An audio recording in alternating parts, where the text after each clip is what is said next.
strides forward. And that's got to be, at least from the fan base's perspective, I think, a little frustrating, John, when you look at least by one rating service, Tennessee's 10th nationally, but 6th in the SEC. Yeah, it's tough, and you can kind of splice those rankings a number of different ways and look at not just the total points system or whatever, but what is the average rating per recruit and any number of things. But that's life in the SEC, and I'm a believer that if you're finishing in the top 6, top 7, top half of the SEC, that you're giving yourself kinship drought from an SEC standpoint.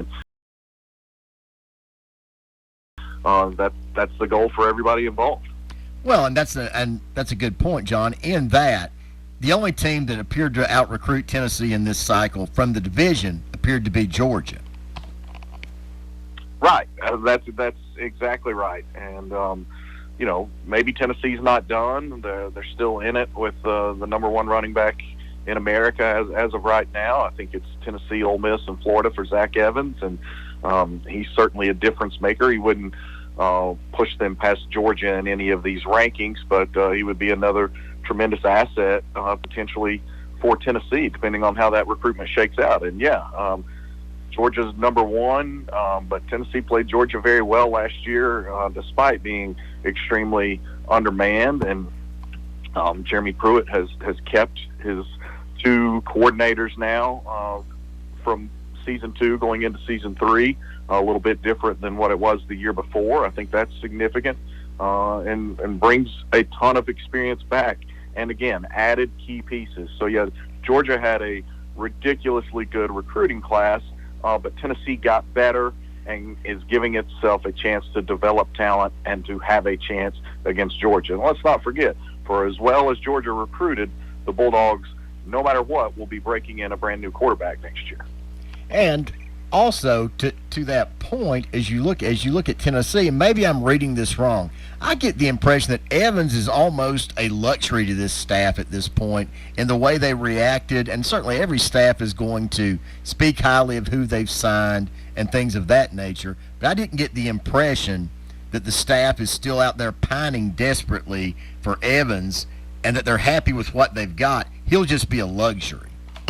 Yeah, I think that's a great point, Keith. He's a player with the caliber of talent and potential that if you've got a scholarship available and you have a chance, you absolutely want to take him. But again, this is a Tennessee program that got markedly better in this recruiting cycle. A number of key players are already on campus as mid-year enrollees going through workouts.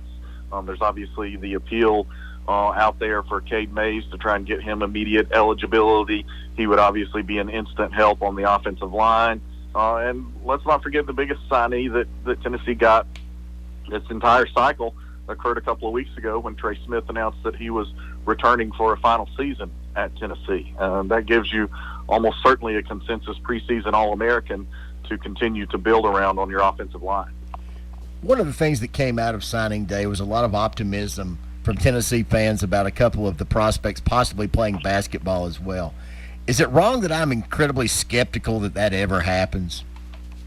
No, I would be right there with you, Keith. I think it's highly unlikely that it happens to any great extent. Now, we'll see. We'll see if those guys are able to make an immediate impact on the football field or if they are able to manage that kind of dual workload, but we haven't seen it anywhere in a very, very long time. I think it sounds good on the surface and it would be feasible if not for this little thing called having to go to class and all that other stuff. Plus Tennessee does a great job in having its program involved in the community and doing outreach in that regard. Plus it has its fourth quarter program that the guys are attending and hearing speakers. So there's so many demands on the time that, yes, it sounds good, and those guys have the type of athleticism that no basketball coach would turn down on their bench, especially when it's not costing that coach a scholarship. But I just think reality is an entirely different story. Well, I think, and also you just look, the history tells you at this point, I mean, I think we have to go back to Tony Gonzalez, Julius Peppers, Charlie Ward days, because, I mean, I will be perfectly honest, I don't remember Antonio Gates's football career at Kent State, so I don't know how good or bad that was. But certainly, as far as being really productive on both ends, we're going on 20 years since anyone's done that. Right.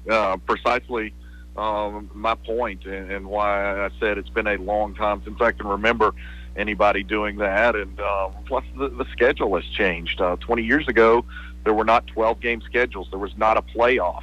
There were not conference championships were very much in their infancy. So the timetable also was a little bit different at that point in time, Keith. I think that's something that we all have to be mindful of. But it's exciting to think about. You watch the highlight videos and you see that that's athleticism that transcends the football field to the basketball court and vice versa.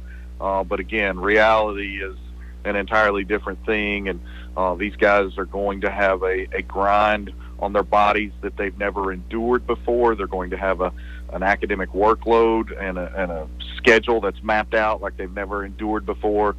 And I just think all those things are significant. And look, Tennessee didn't get back from the Gator Bowl this year until January 3rd, I guess, because the game was played on January 2nd. So then you're talking about having to get back and try to join a team that's been practicing together for 3.5 months or something at that point. Again, it's just more power to them. I would love nothing more than to see it unfold, because I think it would be captivating, not just for Tennessee people, but nationally. But it's just hard to see it coming to an actual fruition.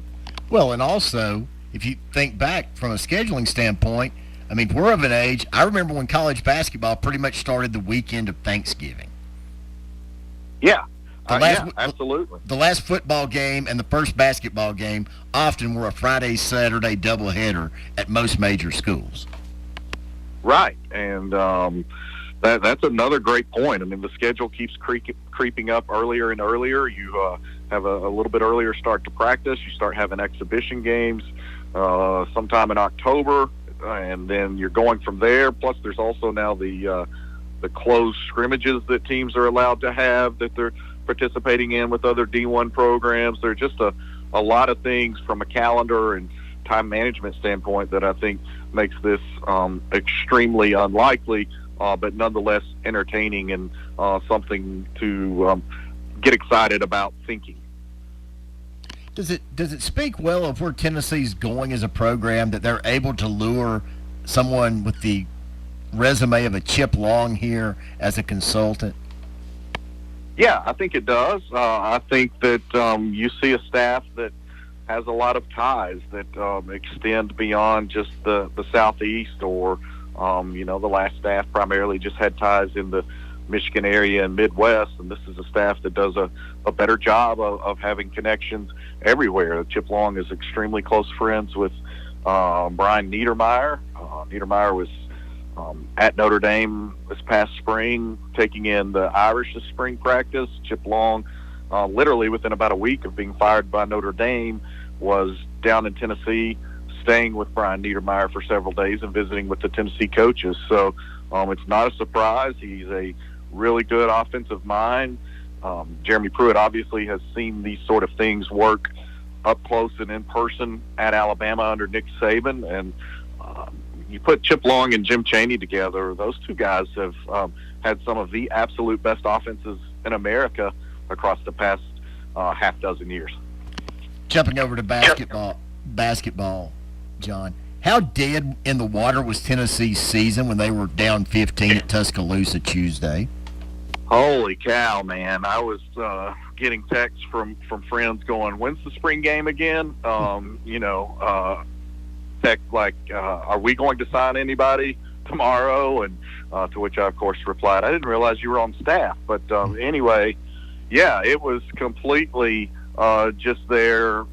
And the Sharks were circling. I mean, the Vols were chummed down 15. And not just because they were down 15, but down 15 because of the way they'd played in a recent few games, and also because of historically how absolutely abysmal Tennessee has been down at Alabama, with great Tennessee teams and terrible Bama teams. that place to me has been as big a kryptonite center for Tennessee basketball as just about any other league venue. And so I think it was a tremendous character win, and I think you saw Tennessee win that game for a number of reasons, but the biggest in my mind is that Tennessee kept its poise and maintained an identity. And for as athletic as Alabama is, and I like the job that Oates is doing as coach, they lost their poise and they lost their identity. Is that the one thing Rick Barnes has established here, that even with the injury problems, people leaving early, the personality of the team has remained fairly constant? It really has, Keith, and I think you and I have talked about it honestly for several years. And we talked about the difference in Rick Barnes' rebuilding this Tennessee program versus some other coaches on campus, how they've gone about it, and some other coaches, whether it be college football, basketball, or whatever, at other stops. Rick Barnes is 1,000,000% comfortable in his skin and who he is and how he's going to run his program. He doesn't care what I think. He doesn't care what anybody else thinks. He cares about his players, his coaches, and his belief in how he is going to reconstruct, now maintain, and continue to elevate the Tennessee basketball program.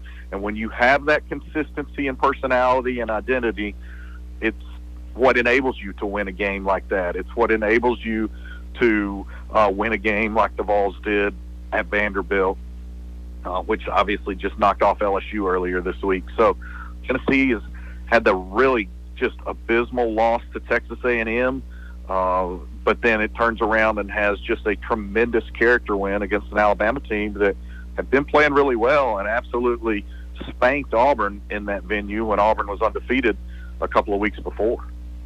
And looking at it now, I guess you can take the position that Tennessee's kind of where they should be if you take into the account that, okay, we'll swap the A&M result and the Alabama result. They're kind of where they ought to be. Yeah, and they're 100% where they ought to be. They're back with a lifeline because this is an absolutely chaotic year of college basketball. It's entertaining. It's not beautiful.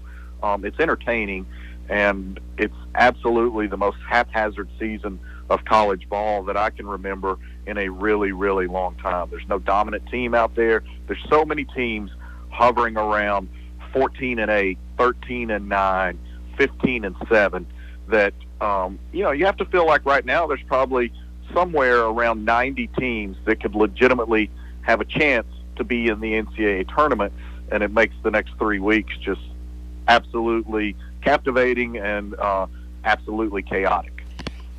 Does Tennessee have a chance? And certainly I've noticed the same thing you have too about the team setting 13-9 to 15-7, the number of power conference programs in that. Does Tennessee get a chance to kind of jump and break from that pack a little bit tomorrow if they're able to pick off Kentucky?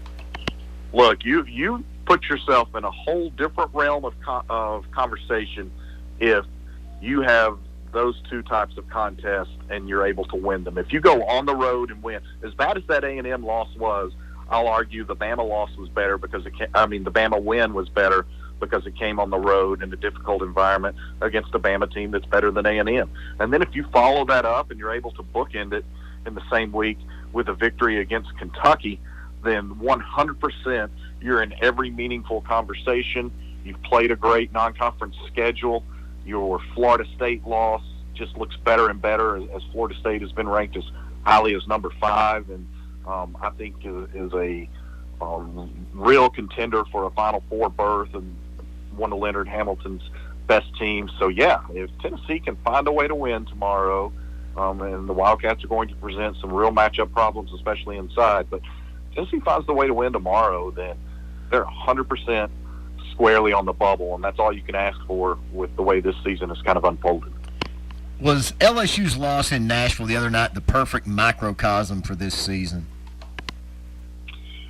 It was a microcosm for this season, much the way, just think about the team we were just talking about. Kentucky lost at home to Evansville, and yeah, they've had some controversy having to fire Walter McCarty, but Evansville is 0-11 in conference play right now, or started 0-11. Complete insanity. Stephen F. Austin won at Duke, and Stephen F. Austin has been a very solid program in recent years. But yeah, Vanderbilt has typically played well at Memorial. They were going to break that streak at some point in time.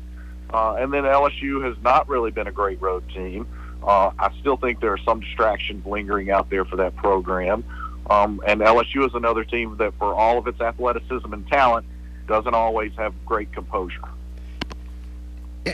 From a professional wrestling stipulation perspective, should whoever wins the Auburn-LSU game tomorrow get Department of Justice and NCAA immunity?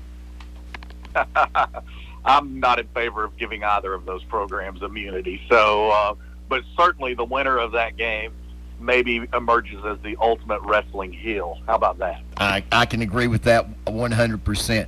Looking around the league as a whole, John, is the SEC evenly matched with good teams, or is it just mediocre this year?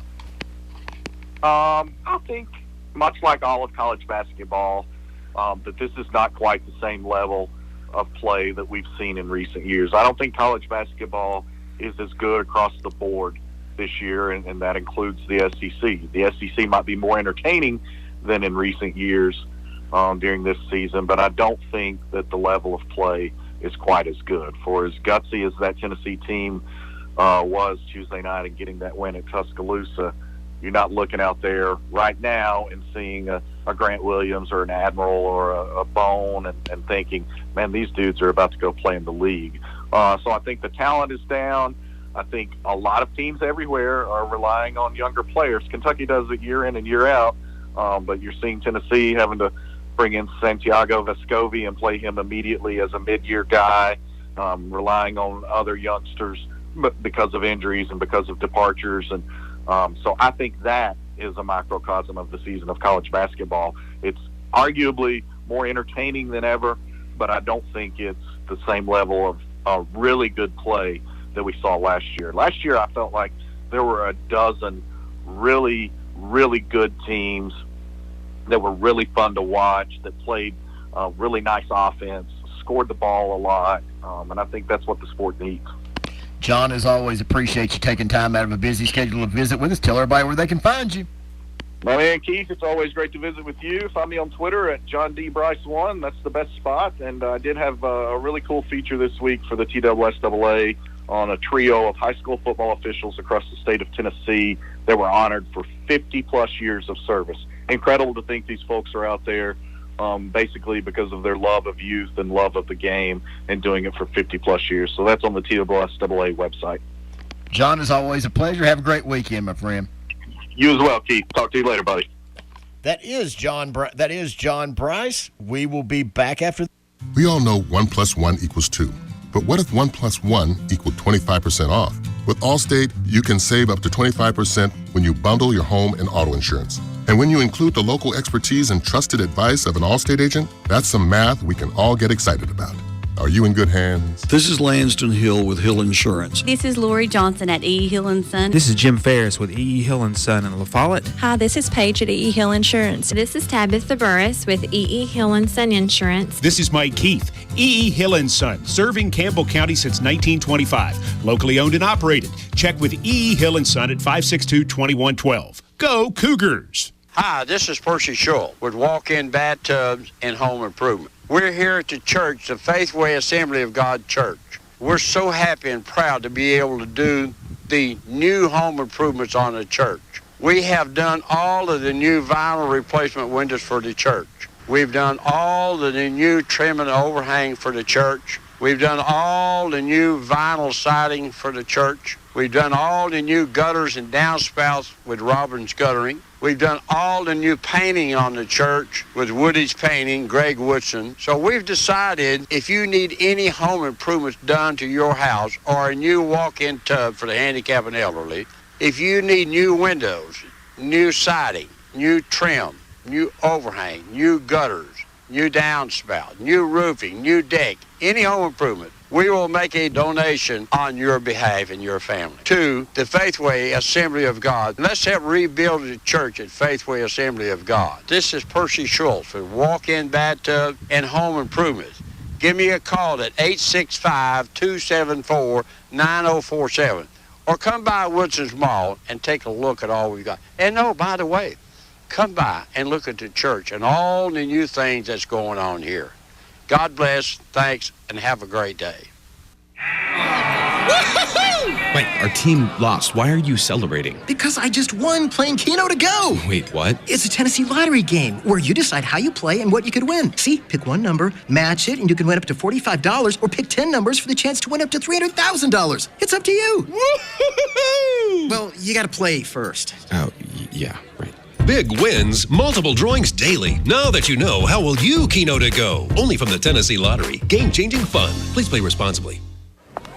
Extra! Extra! Read all about it, folks. Feast your eyes on the most fascinating thing you've ever seen. The new special edition Jumbo Bucks. That's right. Extra! Extra! Hot off the press, these special edition Jumbo Bucks games are loaded with prizes and sweeping the state. Hurry! Get them while you can! I'll take one. Hot off the press, special edition Jumbo Bucks instant games. Only from the Tennessee Lottery. Game-changing fun. Please play responsibly. This is Holding Court with Keith Hatfield on WLAF. And we're back. Segment 2 underway here. Holding Court on WLAF AM and FM and 1450WLAF.com. Cougar basketball tonight, 6 p.m. girls game, boys game to tip off somewhere roughly around 7:30 on the B&M Tire Eagle Sports Network. And now we jump over and bring in our friend Mike DeCourcy. Mike, how are you today? Mike, how are you? I'm doing well today, Mike. Certainly, needless to say, an interesting week in college basketball, and certainly in a league you follow closely, the Big Ten, in that a ranked, red-hot Iowa team rolls in to Purdue the other night and manages to lose by 36. Yeah, it's a weird deal. Mackey, I said this on Big Ten Network about 3 weeks ago, and still, you know, it's as true as ever.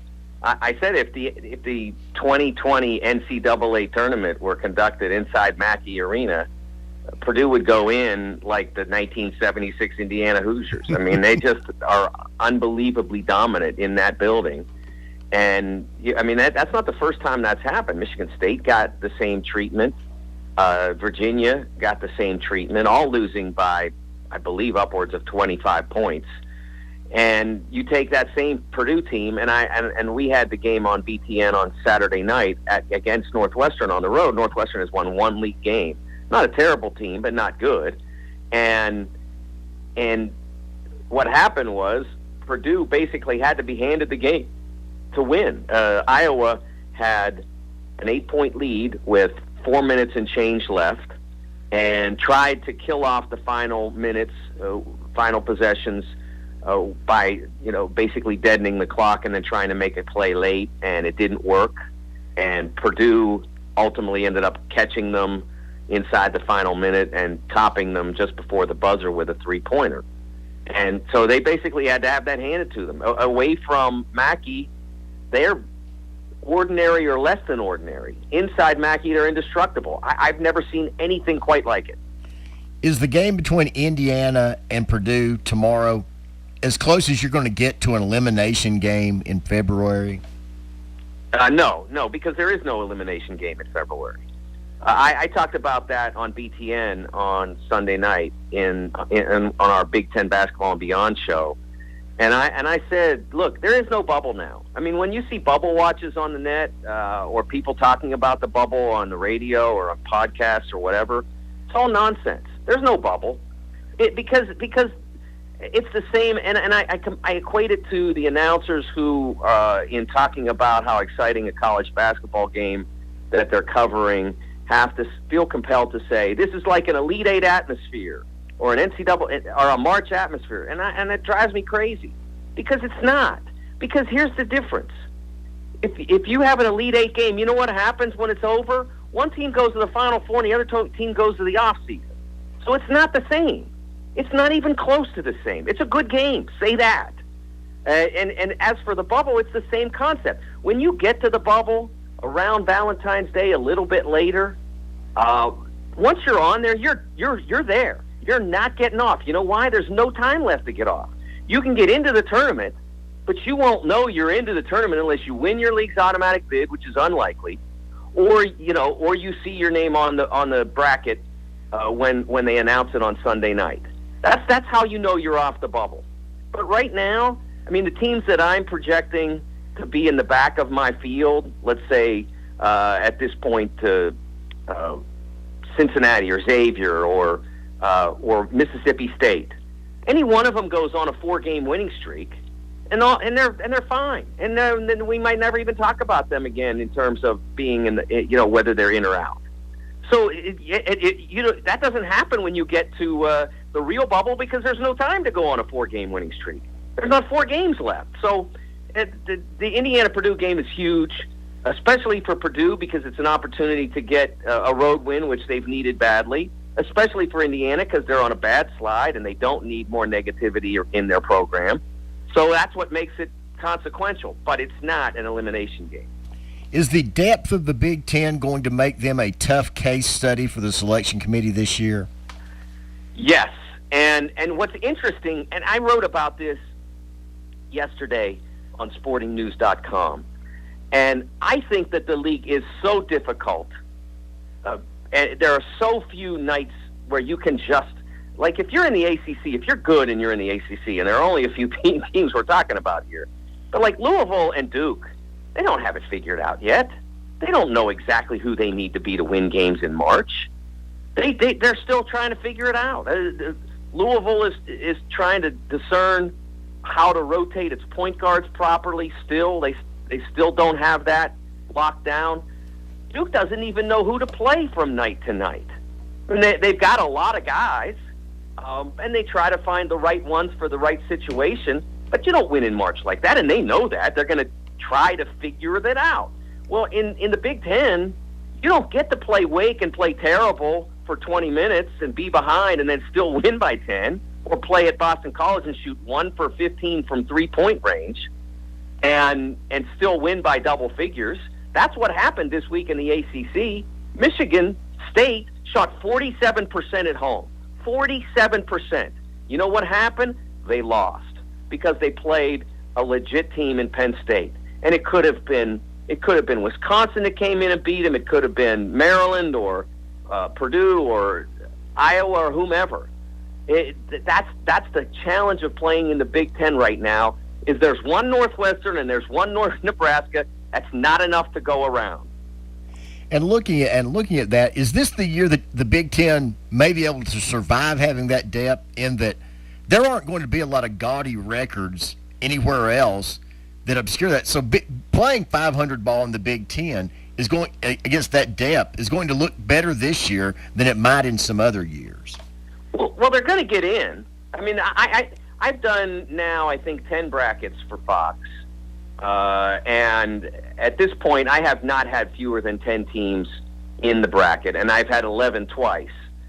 So that tells you something about the likelihood that they're going to get a lot of bids. And honestly, even though I work at BTN, and some people might think that colors my perception, it does not, because I have had fewer Big Ten teams in my bracket than some guys at other major networks have had. So it's not, I'm not putting more in than anybody else. I'm usually putting fewer. And so it's just the league is that deep and that accomplished. But what I wonder about are two things. One is, will that depth be taken into account when teams are seeded? And I find myself, when I put my two lines together the last couple of times, it was Duke, Florida State, and Louisville. And I know part of the reason they are where they are relative to one-loss record and achievement and all that kind of stuff. One of the reasons they're there is that they play in a league that doesn't challenge them very much. They just don't have enough. They don't have enough depth in the league. But we all know they're good teams, and we all know they're winning a lot of games. I'm not trying to say that Michigan State is a better team than Louisville or Duke. I don't know. Probably they're all about the same. But Michigan State has the disadvantage of having to go through this blender in the Big Ten. If you put them in the ACC in that circumstance, I think they'd have a similar record, and I think they'd feel a lot better about themselves today. How odd is it to be talking about the lack of depth in the ACC? Yes, it really is. I mean, I never thought I'd see something quite like this, where they're looking at 3 or 4 bids. I don't even know where a 5th would come from at this point, with Virginia Tech reseeding. I don't know who else. NC State is one possibility if they could get it together and play well. They have not performed very well. They have been somewhat vexed by injuries, NC State. So it's going to be tough, but it's not impossible. There is room for them to get in. But if it's not those two, I don't know where it comes from. And that's really. I mean, I grew up. You grew up. The ACC's been the basketball league for basically my entire life.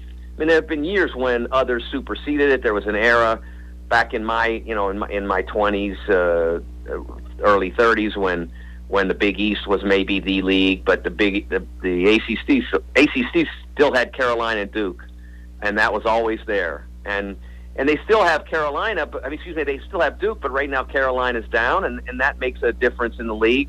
But it doesn't account for the number of teams that have been significant on so many occasions in the past that right now are struggling to find a footing. Well, I think it says a lot about the ACC this season that an argument can be made that a Pittsburgh team that I think Jeff Capel would roundly admit is still in a rebuilding phase might be the 5th best team in that league. Yeah, they're not far, but when they've been given opportunities, or opportunities have been presented to them to make significant steps forward, maybe even into a tournament conversation, they've not been able to do it. They went to Notre Dame, didn't play well for most of the first 30 minutes or so, started to get it together late, but it was too late. They played Wake at home earlier in January, and in what was an opportunity to start to build some momentum, and they let that one get away. I think Jeff's doing a great job of building that program and moving it forward. And taking over where there had been absolute wreckage because of the hiring of Kevin Stallings and the job that was done while he was there. And I think Jeff's done great, but they're not, they're only, somewhere between first and second base maybe. They've got a long way to go to get to where they want to be, which is somewhere in the square in the middle of the NCAA tournament picture. Looking at what happened in the SEC the other night, is Vanderbilt winning at home against LSU not a pretty good microcosm of this entire season? Yes, it certainly is. It certainly is. That was wild, and they earned it. They played really well. I got a chance to see a lot of the final 10 minutes of that game, and usually when a team struggles as much as this Vanderbilt team has struggled, and is playing against a quality team like LSU. When they performed well for most of the game and had built a lead, and then the superior team starts to make a run, I mean, almost every time the inferior team folds, even at home, and they didn't. They hung in there. They started to make plays again. They started to get stops. They got LSU thinking about the game a little too hard and not just executing and playing, and then Vandy got a win that they really wanted to have, and good for them. They shut down the losing streak in conference. They shut down the idea that they could go through another SEC season winless. I think that's going to be really important for Jerry as he tries to build a successful program there. But you're 100% right. It really is the nature of what this year has been that happened. That Purdue gets Iowa by 35 or whatever it was, a game after Iowa plays one of the great college games of the year against Illinois on Super Bowl Sunday. It's a crazy year, and anybody who thinks that they have a great handle on what's going to happen in March, I think they're going to be a little disappointed. Are we getting to the point, Mike, where we at some point have to say it's more likely than not San Diego State is actually going to get through the regular season undefeated? Oh, that's a great question. I think if you look at KenPom or something like that, where they make projections like that, I think they are clearly projected to finish undefeated. That's at least the regular season, and that's that would be the 5th, I think. We had St. Joe's in 2004. We had Wichita in 2014. We had Kentucky in 2015, and I think there was one more that now forgetting. I don't think Gonzaga ever got all the way there, so there might have been one more that made it through the regular season undefeated than the last 15 years or so. But I'm a huge fan of undefeated. I think it's really cool. The one disappointment for me has been that, for the most part, San Diego State hasn't even really had a close call. I mean, they've had teams take them into the final 4 minutes. I think Vegas did it a couple of weeks ago. They got into the final 4 or 6 minutes when it was still a game. San Diego State stretched it out. I remember when Wichita did it in 14. They had one game, I think it was at Missouri State, that went into overtime, and it was beautiful. I mean, it was so cool to have that much consequence on the line in a regular season game. I wish someone in the league in the Mountain West would do that to San Diego State before it's over, just to see if they could escape. But as it stands now, no one's really coming close to them, and I don't see it happening. Last question, Mike. Am I missing something, or does it appear that Arizona finally appears to have themselves moving in the right direction? Yeah, I'm not totally sure of that. I think they're certainly moving in a better direction. But last night they allowed a 20-point lead to go down. Is that normal everyday team makes a run kind of thing, or is that more indicative of who Arizona has been in so many close games? I can't say yet. I think I have to see them in a few more of those. But that was a good result for them to be able to get that. They have UCLA on the weekend. I still have my questions about them in crunch time, and I've seen in so many of those cases Mannion really struggle with decision making under game pressure. And I want to see them in a tough game against a great opponent, and that happen correctly, and things go right. And the last 2 weekends have been more toward that, but still not all the way. So I think they're in better shape, but I'm not totally sold yet. Mike, always appreciate you taking some time out to come on and inform our listeners. Tell everybody where they can find you. Yes. Well, you can find me at TSN Mike. You can find my bracket projections on Monday and Friday afternoons at CBB on Fox. That's the quickest way, but I'll also RT it on my Twitter. You can find me this evening at 7:30 Eastern on Fox's pregame show, and on the weekend I will be doing studio work at the Big Ten Network, and Sunday night is our Big Ten Basketball and Beyond show every week. I think we have about a month and a half left to go on that before Selection Sunday starts, so really looking forward to the stretch run. February is going to be a blast. Mike, have a great weekend. Thanks, Keith. Okay. That is Mike DeCourcy. Mike was brought to you by BC Bonding. If you have any bonding needs in the 8th Judicial District, give those good folks a call at 423-563-0065. That's 423-563-0065. Back after this. With a Bojangles 3-piece chicken supreme snack, you get a plate of bold, boneless chicken and a hot, fluffy, made-from-scratch biscuit for just $3.99. Or, if you'd rather 2 pieces of bone-in fried chicken with a biscuit and a fixin', don't you worry, because that's $3.99 too. It's such a good deal, you can knock out dinner and balance your budget in one fell swoop. Because if you're going to take out 2 birds with 1 stone, they ought to be delicious. Bojangles. It's bow time. If you are covered by Medicare and TennCare, you have the opportunity to select a Special Needs Advantage plan. These plans have 0 premium, no copays for doctor or hospital visits, and the lowest cost drug copays. All 4 of our health insurance providers have these plans, but you say you already have these benefits under Medicare and TennCare, so why consider adding a Special Needs Advantage plan? Because not only will your current benefits be expanded, you will receive additional benefits. Here's what else: a larger selection of physicians, broader drug coverage, full dental coverage up to $5,000 a year, hearing aid coverage, $350 a year for eyewear, silver sneaker gym membership, and 100 trips a year you can schedule to see your physician, hospital, or pharmacy. You can sign up for these plans, and you can also change from your current plan anytime during the year.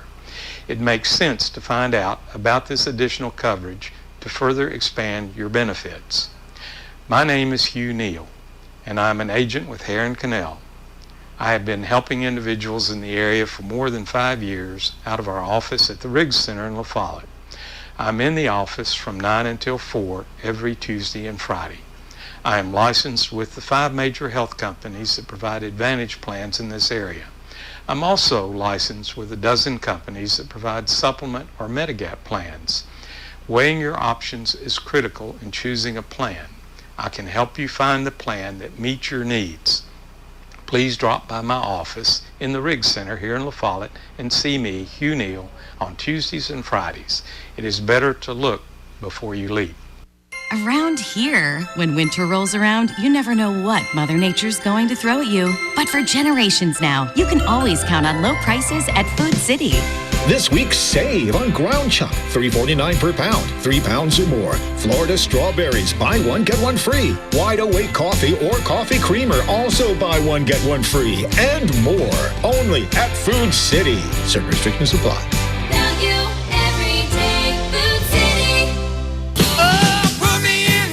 Now back to La Follette's very own Keith Hatfield and holding court over WLAF.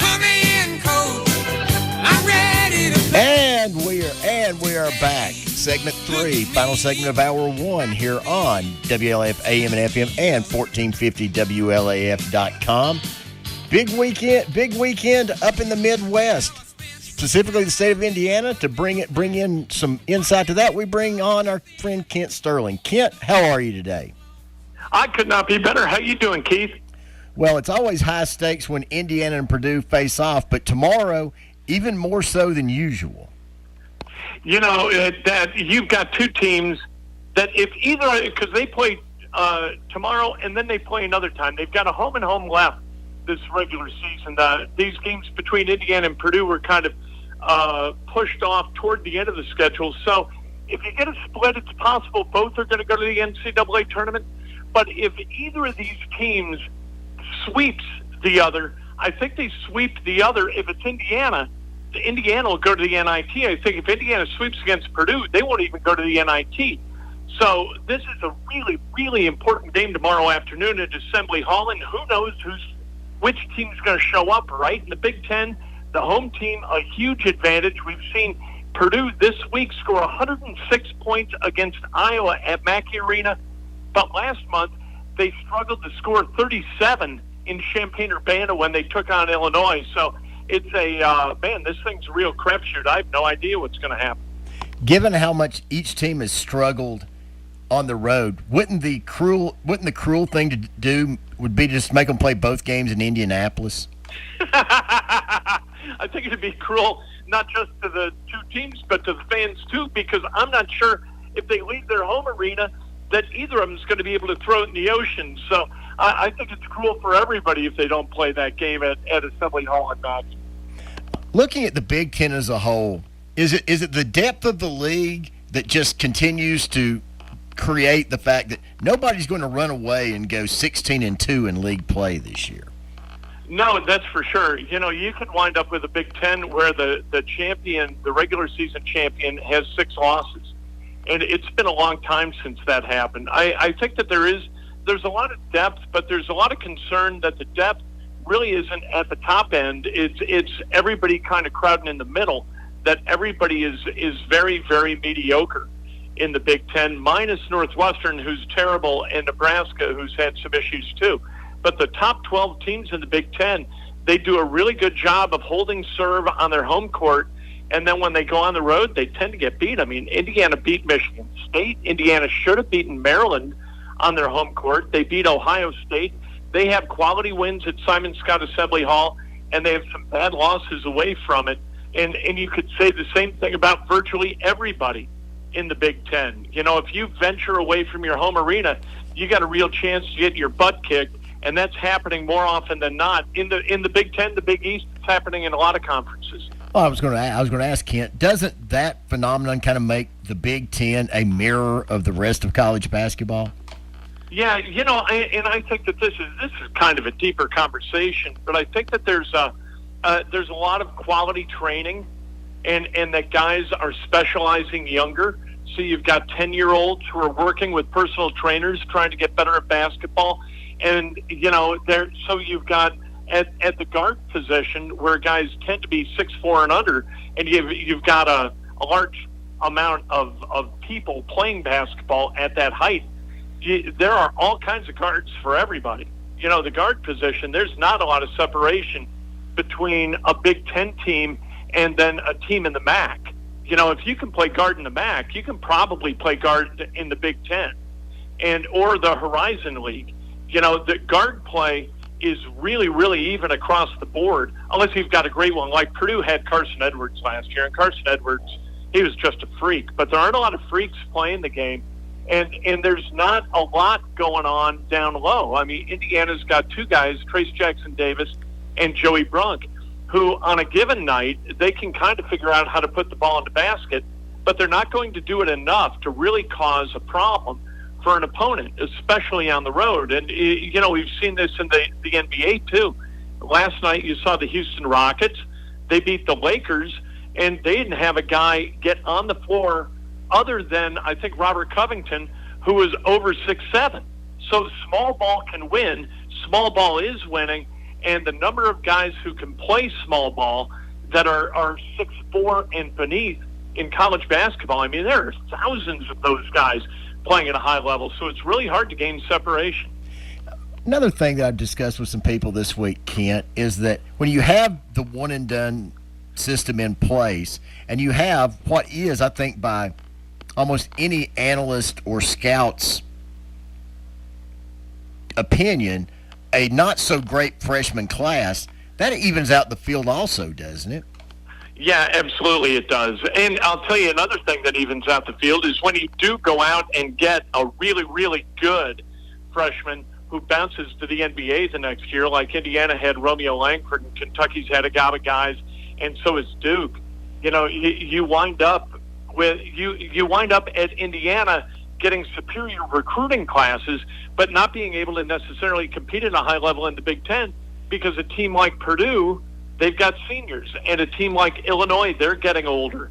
The old works. Get old, stay old. That's what Matt Painter's done at Purdue. Try to figure out a way to have a whole bunch of seniors. With seniors, you can go win. And with freshmen who aren't, if you've got, Seth Greenberg says this all the time, and he's exactly right. If you've got one and done guy, if you've got one guy who's a shoe guy, like Dan Dockich calls him, you got a problem because you're going to have different guys pulling on different ends of the rope, right? You have to have unanimity on your team in order to be able to compete, at least unanimity of purpose. And Indiana didn't have it last year, and that really, really cost them. They might have been one of the more talented teams in the Big Ten, but they didn't even get a bid to the NCAA tournament because you got guys pulling on different ends of the rope. And this year you've got Devontae Green, who's kind of a kid who believes in the right circumstance. He could put together an NBA-ready resume, but he's not that kid. He just doesn't know it. He wants to show that he can do that, and so he plays kind of a selfish brand of basketball where the other guys, they kind of understand the score, and they know that it's about playing for the name on the front of your chest, not on the back, and so you wind up with a roster that's kind of at odds with itself. And that makes competing in the Big Ten or the SEC or the Big East or any conference really, really difficult. Well, and you mentioned the idea of getting old and having experienced players. Until the cracks in the foundation they've shown the last couple of years, that was essentially the formula for Wisconsin. Oh, absolutely. You know what? Bo Ryan had that thing churning, right? And he played a different style of basketball. This is what you can do with culture if you're smart enough to build one. And that's build a culture around a style of play that rewards different kinds of kids than who would go to Duke or Kentucky. So you wind up with a guy like Frank Kaminsky, who was a freshman, didn't really play a lot, and wasn't heavily recruited out of suburban Chicago. He goes to Wisconsin. He develops in that Wisconsin system, and all of a sudden, Wisconsin's playing for the national championship here in Indianapolis. If you can find a culture and a style of play that's unique, that allows you to kind of point at different guys and say, you know what, I'll take you. I'll give you another, for instance, and this goes back a few years, but Michigan, when John Beilein first got there, he recruited a kid out of Carmel, Indiana named Stuart Douglas. Stuart was not highly recruited at all. He was just kind of a sharpshooter, sort of 6'5" white kid, and who didn't, separate. As you watched him play high school basketball, he didn't really separate himself from the other guys on the floor with his talent.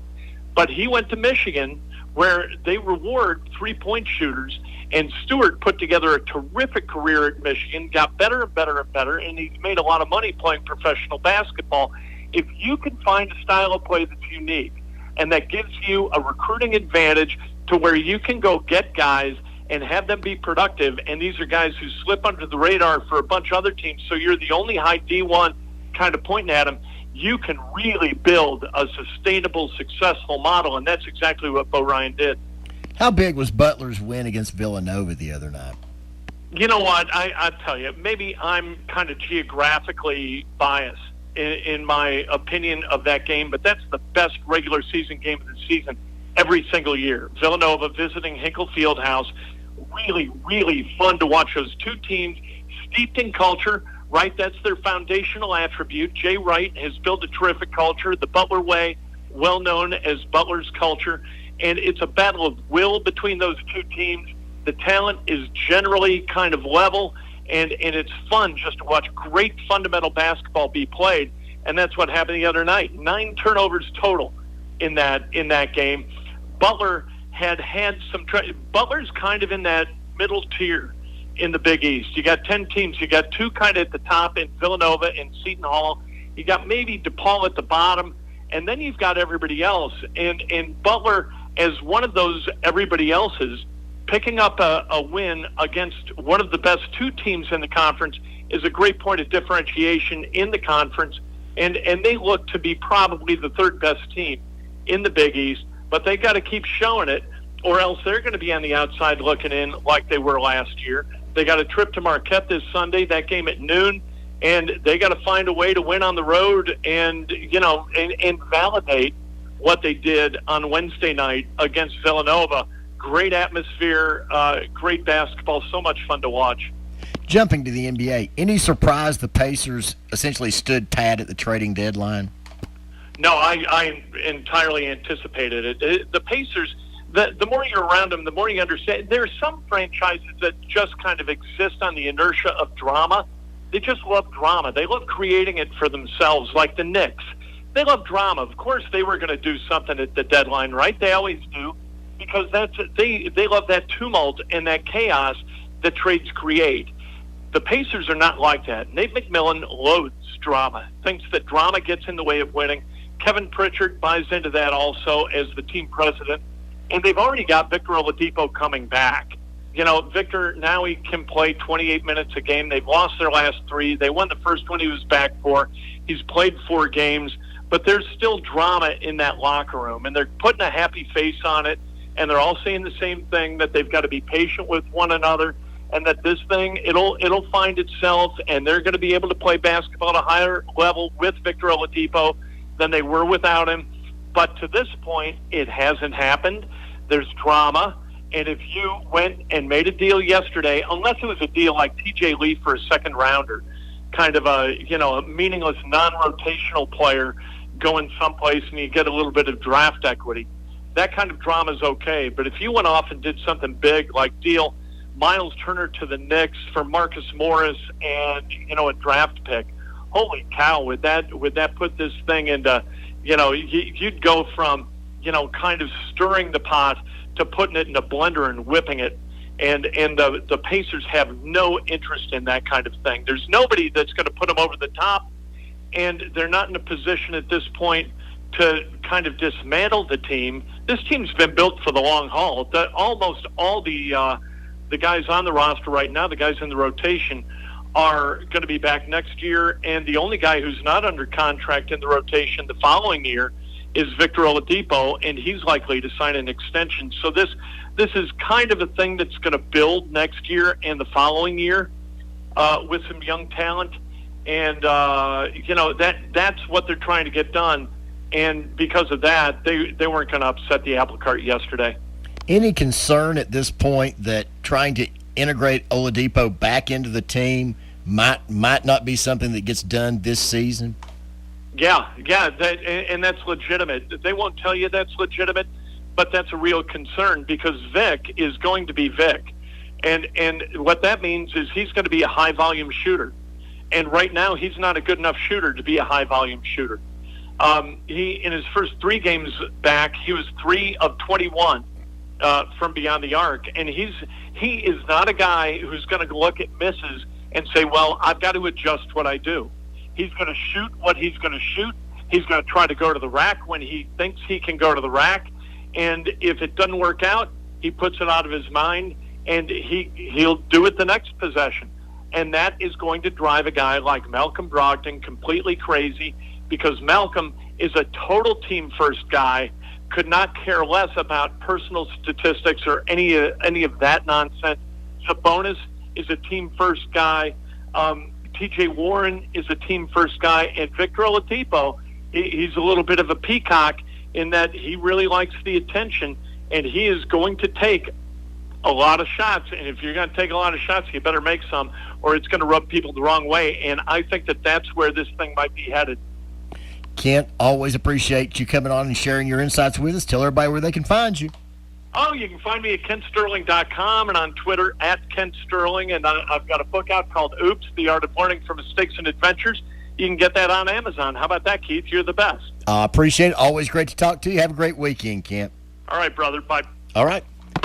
That is Kent Sterling. Hour 1 in the books here on Holding Court. We will be back after. Rice Oil, fueling the American spirit with Marathon. There's something out there for you and me. And the American road is calling. So what's it gonna be? Hey, it's an amazing day. Traveling our own highway. No matter where it leads us, we can smile. 'Cause it's meaning in the miles.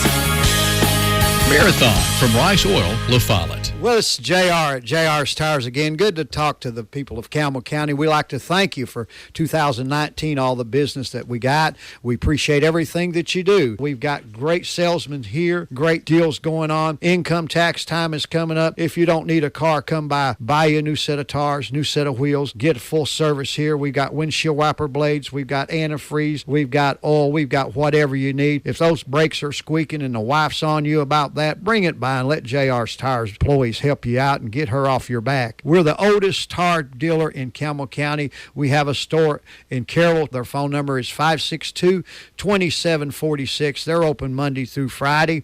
We're here Monday through Saturday. Our phone number is 566-3945. This is JR at JR's Tires down here in La Follette, Tennessee, 811 Jacksboro Pike. We also have a store down in Carroll on John McGee Boulevard. Check our prices out. We're guaranteed to be the lowest price in Campbell County. We thank you today. Wait, our team lost. Why are you celebrating? Because I just won playing Keno to Go. Wait, what? It's a Tennessee lottery game where you decide how you play and what you could win. See, pick one number, match it, and you can win up to $45, or pick 10 numbers for the chance to win up to $300,000. It's up to you. Well, you got to play first. Oh, yeah, right. Big wins, multiple drawings daily. Now that you know, how will you Keno to go? Only from the Tennessee Lottery. Game-changing fun. Please play responsibly. Extra! Extra! Read all about it, folks. Feast your eyes on the most fascinating thing you've ever seen. The new special edition Jumbo Bucks. That's right. Extra! Extra! Hot off the press, these special edition Jumbo Bucks games are loaded with prizes and sweeping the state. Hurry! Get them while you can! I'll take one. Hot off the press, special edition Jumbo Bucks instant games. Only from the Tennessee Lottery. Game-changing fun. Please play responsibly. Are you buying a home or just in need of some cash, or even better, a lower rate? Let People's Bank of the South help you with a home loan. Hello, this is Matt Moses. We have 3 locations located in La Follette, Jacksboro, and Clinton. Let us assist you in determining the right mortgage solution for your family. People's Bank. People helping people. Member FDIC and Equal Housing Lender. Oh, put me in cold. You're listening to Campbell County's very own sports talk show, Holding Court. Now, back to your host, Keith Hatfield, over WLAF. And we are back at top of hour 2 here, brought to you by Grace Rehab Center in La Follette, East Tennessee's premier provider of occupational, speech, and physical therapy. Go to gracerehab.com or make a call to 423-566-2250 to check on available programs. If you have need for either of those, I would certainly recommend that. And as we're endeavoring to get on our special guest, we'll take a break right now, work on that, and we'll be right back. We all know 1 + 1 = 2. But what if 1 + 1 = 25% off? With Allstate, you can save up to 25% when you bundle your home and auto insurance. And when you include the local expertise and trusted advice of an Allstate agent, that's some math we can all get excited about. Are you in good hands? This is Lanston Hill with Hill Insurance. This is Lori Johnson at E. Hill & Son. This is Jim Ferris with E. Hill & Son in La Follette. Hi, this is Paige at E. Hill Insurance. This is Tabitha Burris with E. Hill & Son Insurance. This is Mike Keith, E. Hill & Son, serving Campbell County since 1925. Locally owned and operated. Check with E. Hill & Son at 562-2112. Go Cougars! Hi, this is Percy Schull with Walk-In Bathtubs and Home Improvement. We're here at the church, the Faithway Assembly of God Church. We're so happy and proud to be able to do the new home improvements on the church. We have done all of the new vinyl replacement windows for the church. We've done all of the new trim and overhang for the church. We've done all the new vinyl siding for the church. We've done all the new gutters and downspouts with Robbins Guttering. We've done all the new painting on the church with Woody's Painting, Greg Woodson. So we've decided if you need any home improvements done to your house or a new walk-in tub for the handicapped and elderly, if you need new windows, new siding, new trim, new overhang, new gutters, new downspout, new roofing, new deck, any home improvement, we will make a donation on your behalf and your family to the Faithway Assembly of God. Let's help rebuild the church at Faithway Assembly of God. This is Percy Schultz with Walk-In Bathtub and Home Improvements. Give me a call at 865-274-9047 or come by Woodson's Mall and take a look at all we've got. And no, by the way, come by and look at the church and all the new things that's going on here. God bless, thanks, and have a great day. Wait, our team lost. Why are you celebrating? Because I just won playing Keno to Go. Wait, what? It's a Tennessee lottery game where you decide how you play and what you could win. See, pick one number, match it, and you can win up to $45, or pick 10 numbers for the chance to win up to $300,000. It's up to you. Well, you got to play first. Oh, yeah, right. Big wins, multiple drawings daily. Now that you know, how will you Keno to go? Only from the Tennessee Lottery. Game-changing fun. Please play responsibly. Extra! Extra! Read all about it, folks. Feast your eyes on the most fascinating thing you've ever seen. The new special edition Jumbo Bucks. That's right. Extra! Extra! Hot off the press, these special edition Jumbo Bucks games are loaded with prizes and sweeping the state. Hurry! Get them while you can! I'll take one. Hot off the press, special edition Jumbo Bucks instant games. Only from the Tennessee Lottery. Game-changing fun. Please play responsibly. This is Holding Court with Keith Hatfield on WLAF. And we are back. Wanted to remind everyone, Cougar basketball tonight on the WLAF Eagle Tire Pro Sports Network, 6 p.m. tip-off, Oak Ridge. It is senior night at John Brown Gym. Certainly encourage everyone to get out, catch the Cougars tonight at home against the Oak Ridge Wildcats, coached by Aaron Green. One of District 3 AAA, back in the days, great rivalries, and still one of the great rivalries in East Tennessee high school basketball. Reminder also to Cougar fans, Tuesday night, the rescheduling of the December 10th game at home against Central. So the Cougars, despite tonight being senior night, do in fact have one more home game this season. That will be Tuesday night against Central. Also 6 p.m. tip-off on the WLAF Eagle Tire Pro Sports Network. That will be Campbell County versus Central. Tomorrow, Thompson Bowling Arena, 1 p.m., national television. with CBS. Tennessee, Kentucky. Tennessee coming off a huge road win at Alabama that, if you want to say it may have saved a season, I don't think anyone can argue with you too much on that. Tennessee, for all intents and purposes, looking as if they were dead in the water, down 15 in a building that Tennessee has never had any real measure of success in, able to come back, win that game, get to 13-9, and at least extend what may be at this point faint NCAA tournament hopes, but certainly giving Tennessee the opportunity to at least move through the month of February with a chance. And given how backloaded their schedule is, the Vols certainly will have a number of chances to pick up quality wins as they play presumptive NCAA tournament teams, Arkansas, Auburn, and Kentucky, each twice down the stretch. Also a home game with Florida and a road trip to South Carolina to play a team that is certainly at least remotely in the NCAA tournament discussion. So Tennessee with a chance to build a resume, mainly because they were able to come back from 15 down the other night. Having a little trouble catching up with what was going to be our special guest today. If we're unable to catch up with him today, we'll certainly do that at a time in the future. It's someone that I certainly think the audience will enjoy. Isaac Simpson coming up, and final segment today with the voice of the Kentucky Wildcats, Tom Leach. Get his insights on this Kentucky team and exactly where John Calipari's squad stands as we head into the second half of SEC play. Another huge game tomorrow. Auburn hosting LSU.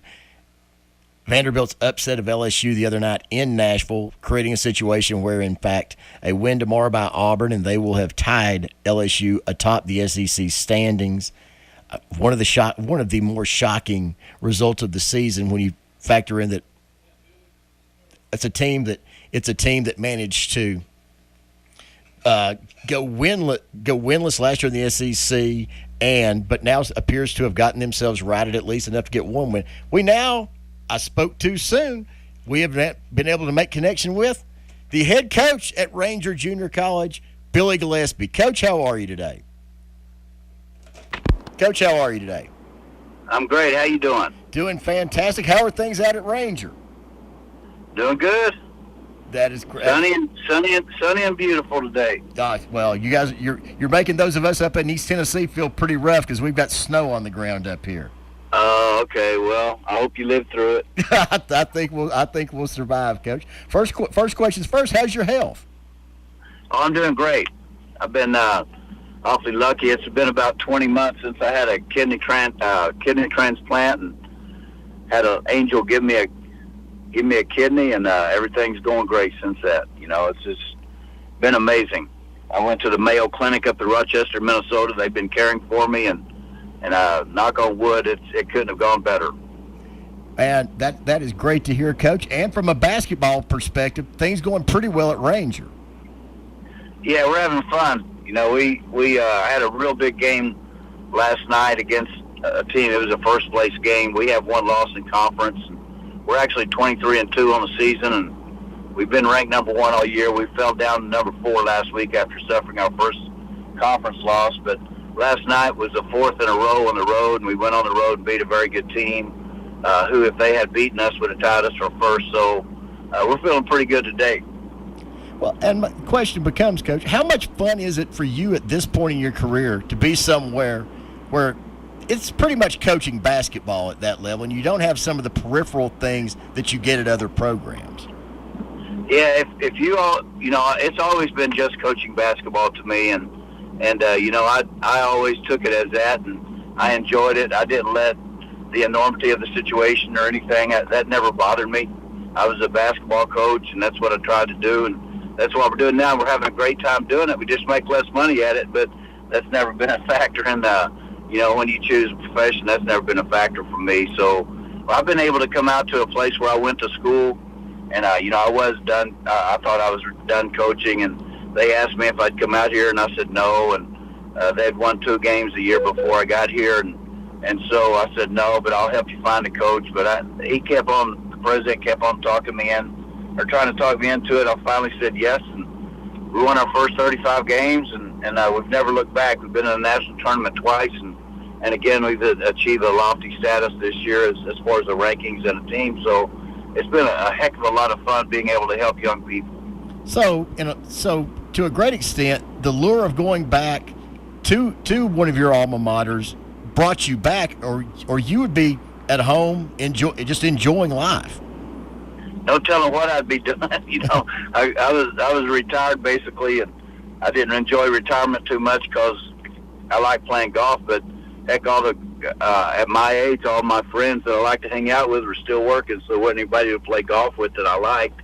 And so you can only play so much golf, and I guess people fish and all that. But retirement's not really for me. Basketball coaching has been so important in my life, not only for the coaching aspect, but just for the relationships that you develop with young people, and also the professionals in this profession. So I've just been lucky and blessed my whole life. I've had so many great jobs, and I've always thought the big time is where you are, you need to make the big time where you are. I never thought that being at Kentucky or Texas A&M or no disrespect to those places, I love those places when I was there. But as far as coaching basketball, it's no different for me than being at Ranger College. Now, Coach, you say you like playing golf. Now, how much do you like playing golf with Forbes, though?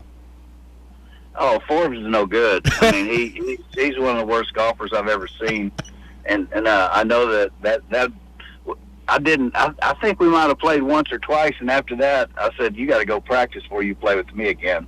And I'm not any good, So no,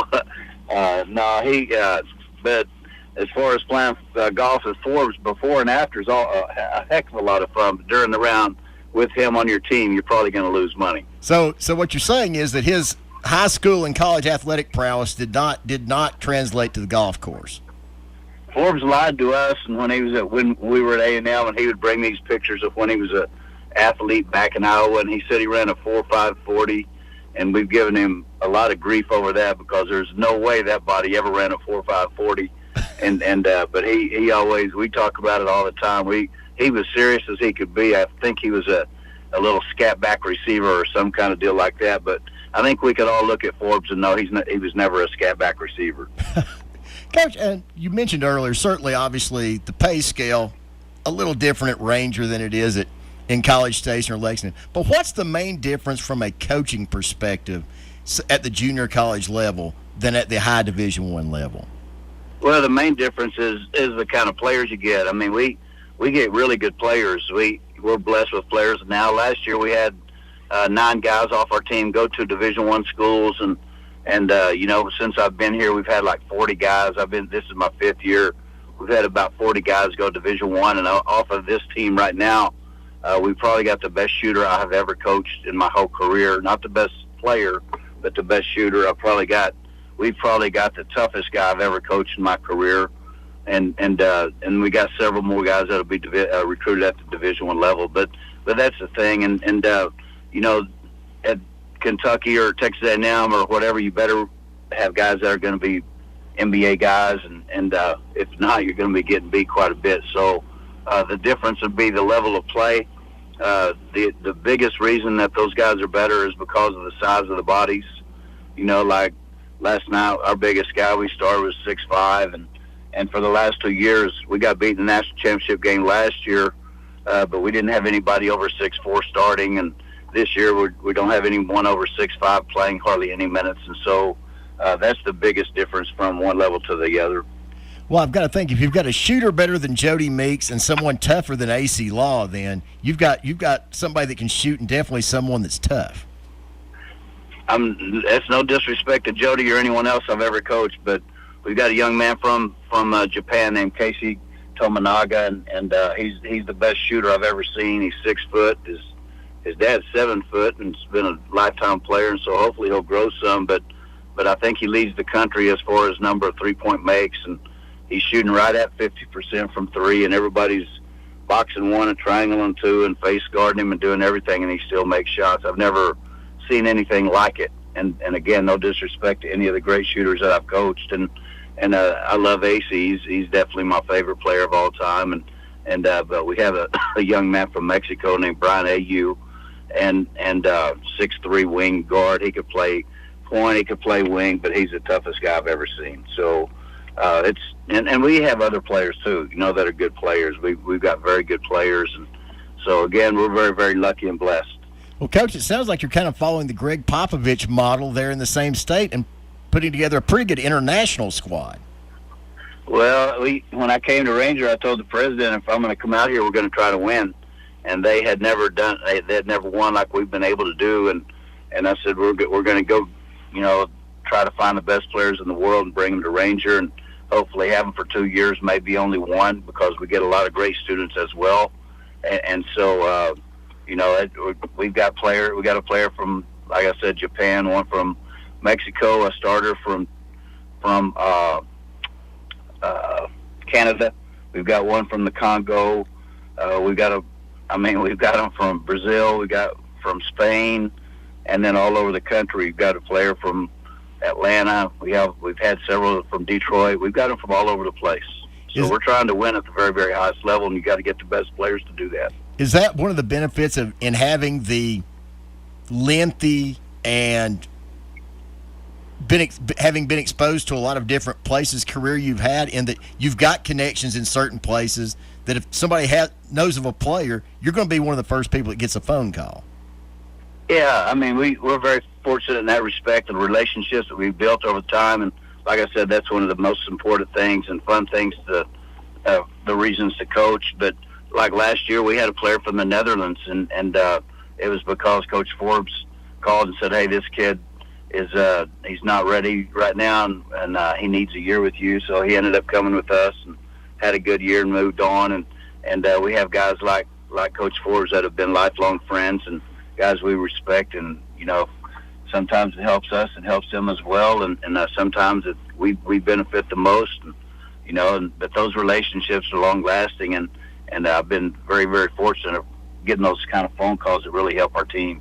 Well, and that's got to be a lure for a player also to Ranger, in that they know you have those relationships, and that if they show up, put in the work, and improve, you're in a position that you can make a phone call and it's going to get answered at a lot of places. Yeah, they're gonna have the greatest opportunity. No, that's not saying that they don't have it at other JUCO places, but if we have a guy that goes through, because we don't try to coach them any different than we did at Kentucky or A&M or Texas El Paso or Texas Tech. We coach them, I think, at a very, very high level. We coach them extremely hard. We have extremely high demands in the classroom and on the court, and like they're going to be facing once they do get an opportunity to go to another level. And so most of the guys that we have, they don't only go to the next spot, but they produce at the next spot immediately. And that's one of the biggest things in JUCO. A lot of times when you recruit JUCO players, if it's a normal JUCO situation where they hadn't really been coached like that, then you really kind of waste a year. And so you got a guy for 2 years and you only get 1 year production. And that doesn't make a whole lot of sense for anybody to have those kind of guys. And so we try to make sure that when our guys move on, they're ready to make a major impact at the next level. Coach, Tennessee and Kentucky tomorrow in Knoxville. In your time at Kentucky, what was your impression of Thompson Bowling Arena as a road venue? I loved it. No, we played there twice in my 2 years, and Forbes was the defensive coordinator for Coach Pearl, and the first year we went over there, and we had all kinds of injuries, and we had started the season off poorly. Jody Meeks was out all year. Derek Jasper was out basically all year. And so we were just trying to piece it together. But we got hot, and because of Patrick Patterson as a freshman, we started winning. We played great defense and everything. And so we went to Tennessee, I think, 1 week before the season began, with a chance to win the title. And Tennessee had all the players and the so-called best team. We had already beaten them at our place. So we went down there, and we were going to play on a Sunday, and it was going to be for a tie for the title, I believe. And like I said, with 1 more week to go, and in practice, Patrick Patterson broke a bone in his foot and wasn't able to play. And so we went over to Tennessee and missed a shot at the buzzer to still beat them. So we played great, even though we were shorthanded. We kind of held the ball on them, and they didn't really know how to respond. And then the next year we went back, and they were supposed to be pretty good. They ended up not being very good. They underachieved that year, and that's when Jody Meeks got 54 on them, and we beat them at their place. And so I have great memories of it, and what a great place. You know, it's a great place that I think the gym was filled up both nights, so we enjoyed our time over there. So Forbes should probably be asking Jody Meeks for some residuals. Well, here's the thing. Forbes was considered, you know, I guess Coach Pearl was, as he's always trying to do, is trying to promote something, but talking about something in a promotional way. But I guess he was talking about Forbes being their defensive coordinator, you know, playing on, that's not the way it is in basketball, but in football, I guess he was trying to get the football fans on his side or something, who knows. But Forbes was considered to be their defensive coordinator, and so we went in there, and Jody got 54, we scored 90, and got a big win. The biggest thing about Jody's game was he got 54 points on 22 shots, and that you start adding those numbers up, and it's almost impossible. But what a great day he had. And we were in the handshake line, and I went down there to shake Forbes' hand, and I can still remember the redness of his face about the embarrassment about a guy scoring 54 on the defensive coordinator. Coach, certainly appreciate you taking some time out of what I know is an incredibly busy schedule to talk with us. Please, anytime you're available, we'd love to have you on again. Have a great weekend, and hope the success continues at Ranger. Thanks for having me on. It'll be an exciting day on that game tomorrow. It's exciting in college basketball. February is really when the season really begins, and that's when the contenders and the pretenders kind of separate themselves. And right now, college basketball is at its greatest moment. Thanks for having me, and good luck to everybody. Okay, thank you. That is Ranger head coach and former Kentucky and Texas A&M coach Billy Gillespie. Back after this. We all know 1 + 1 = 2. But what if 1 + 1 equaled 25% off? With Allstate, you can save up to 25% when you bundle your home and auto insurance. And when you include the local expertise and trusted advice of an Allstate agent, that's some math we can all get excited about. Are you in good hands? This is Lanston Hill with Hill Insurance. This is Lori Johnson at E. Hill & Son. This is Jim Ferris with E. Hill & Son in La Follette. Hi, this is Paige at E. Hill Insurance. This is Tabitha Burris with E. Hill & Son Insurance. This is Mike Keith, E. Hill & Son, serving Campbell County since 1925. Locally owned and operated. Check with E. Hill & Son at 562-2112. Go Cougars! Hi, this is Percy Schull with Walk-In Bathtubs and Home Improvement. We're here at the church, the Faithway Assembly of God Church. We're so happy and proud to be able to do the new home improvements on the church. We have done all of the new vinyl replacement windows for the church. We've done all of the new trim and overhang for the church. We've done all the new vinyl siding for the church. We've done all the new gutters and downspouts with Robbins Guttering. We've done all the new painting on the church with Woody's Painting, Greg Woodson. So we've decided if you need any home improvements done to your house or a new walk-in tub for the handicapped and elderly, if you need new windows, new siding, new trim, new overhang, new gutters, new downspout, new roofing, new deck, any home improvement, we will make a donation on your behalf and your family to the Faithway Assembly of God. Let's help rebuild the church at Faithway Assembly of God. This is Percy Schultz with Walk-In Bathtub and Home Improvements.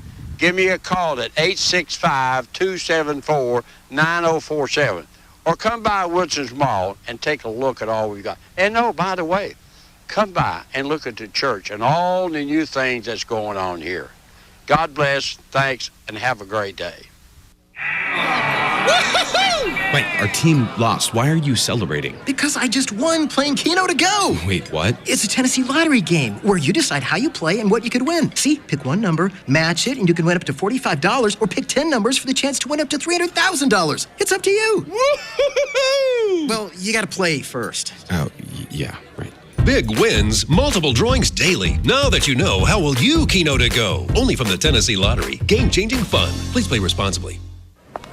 Extra! Extra! Read all about it, folks. Feast your eyes on the most fascinating thing you've ever seen. The new special edition Jumbo Bucks. That's right. Extra! Extra! Hot off the press, these special edition Jumbo Bucks games are loaded with prizes and sweeping the state.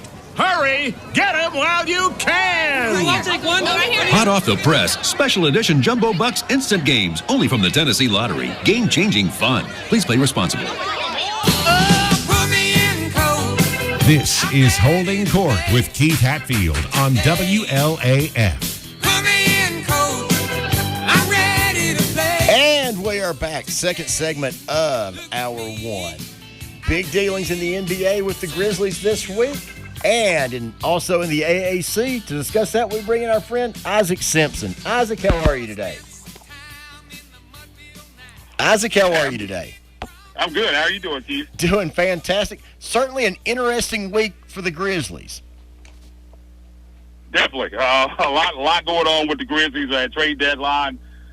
Grizzlies, a lot of talk about Andre Iguodala and what would happen with him. With the Grizzlies ended up buying him out. I know the Lakers were hoping that was the case, but it was not to be, as the Grizzlies were able to move him on to the Miami Heat. In an interesting deal. It's kind of the national media is kind of killing the deal a little bit, but I think they're not privy on to what the Grizzlies' plans are there, because the Grizzlies did take on a lot of money in that deal.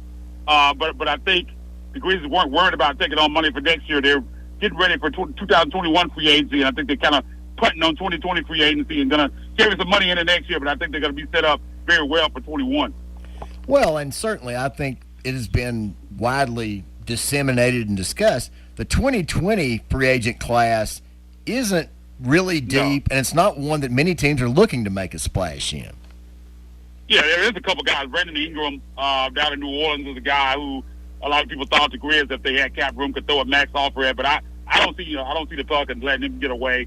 Bogdanovich is another guy who's available, but like you said, this is not a deep class at all. 2021 is a much better class, and I think the Grizzlies, being a small market team, I think would have a better chance of luring one of those big free agents, with them being a little bit more established with the way they're playing this year, and possibly even better. You expect them to really be a playoff team next year, even if they don't make it this year. I think they'd be a much better destination next year after they get a little bit more established. So I'm not mad at them at all for kind of putting on 2020, because it's not a good class. And again, I don't think the Grizzlies are going to make a big splash this summer, even if they did have the cap room.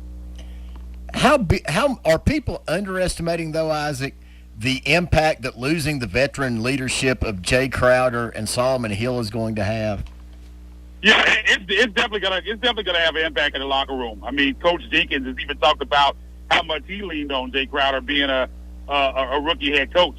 He was definitely a guy I know John really loved Jay Crowder. They built a really close relationship. So, I mean, it is something to be said for that, losing those guys in the locker room. But, I mean, if you look, these guys are young, and John Morant and Jaren Jackson Jr., but I think they've shown that these guys, they're capable of policing this locker room. And I think with it being a group of young guys, I don't think they don't really have any guys on the team outside of Josh Jackson and some of his past aggression, that I think there are going to be any guys that are going to get in trouble, or you're going to find out doing anything crazy. So I think they'll be fine in that aspect. I think one thing I think that could hurt them is the Grizzlies are 6-0 when Jay Crowder's out of the lineup and Kyle Anderson starts. But now when Kyle Anderson permanently starting, they're going to miss having that depth off the bench with Justice Winslow. His status is kind of up in the air with the back injury. We're not sure when he's going to be back, so they're going to lose a little bit of depth there.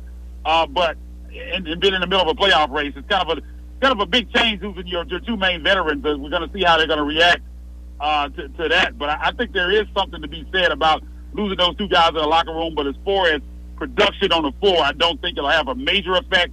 But I think it's closer to having a negative effect than a positive effect, especially in the short term with not being able to have Justice Winslow. Any thought that the Grizzlies might try to add some veteran depth when people, obviously, there will be some buyouts coming soon now at the trade deadline pass. Any thought that the Grizzlies might fish in those waters a little bit? One thing about this front office is they're definitely proactive. So if that's the kind of the route they want to go, I expect them to be aggressive. They from everything that they laid out, Zach Kleiman, and when these guys, when they came in, they've done exactly what they said they're going to do. So if they want some more leadership in the locker room, I expect them to be aggressive on that front, as they've been with pretty much everything they tried to do since they've taken over. Well, and as important as the veteran leadership of Crowder and Hill have been, it's really hard to pass up, isn't it, on a lottery pick still in his early 20s, whose career's only really been stunted by injury. Yeah, I mean, he's a guy, he fits in. I mean, theoretically, he is the perfect fit, I think, next to John Morant and Jaren Jackson Jr. You could see him, if healthy, could be that third wheel, that third cog for this team in the future. I mean, if you look at that championship float with the Grizzlies 3, 4, 5 years down the line from now, you could see him being that third guy. He has that type of talent. I mean, you look at opening night when the Grizzlies went down to Miami. I mean, Justin Winslow had 27 points, 7 rebounds, 7 assists. I mean, he's a guy who can pretty much do it all. He's a good defender. He can handle the basketball. He's another ball handler for you. And I think shot 38% from 3 last year, which is really improved. So he's a guy that can do it all for you, kind of that jack-of-all-trades type of guy. And I think he fits in really nice at the small forward position in between John Morant and Jaren Jackson. So they're taking a risk. There's definitely some risk involved. There are some people that think the back injuries are chronic, but I think the Grizzlies had to have done their due diligence on this. I mean, to take on the type of money they took on to make this deal to get Justice, I think they must feel pretty good about their back injury, and that it's not going to be something that's long-term and that carry on going forward. Any chance the Grizzlies try at all to deal with Dion Waiters, or is that just going to be or is he going to be one of the people that is looking for work as soon as people start cutting contracts? It's a tough situation. I mean, they pretty much already said that they are gonna buy him out. And the thing about Dion is he's talented. I mean, we've seen he can get hot and win some ball games for you, but he's just had so many issues. I mean, you don't see guys getting suspended by their own team. And Dion Waiters has gotten suspended 3 times this year by the Miami Heat. And it's just I don't think you can bring that guy into that locker room for a young, impressionable team like this. If you had a more veteran group, like, say, 3-4 years ago when you still had Zach Randolph and Tony Allen and guys like that, Marcus Gasol in that locker room, you might be able to bring a guy like that in. But with a young, growing team like this, I just don't think you want that guy in the locker room. You already have a situation where you have a guy in Josh Jackson that they're kind of bringing along slowly in a similar situation. So I just don't think you can bring a guy like Dion in there.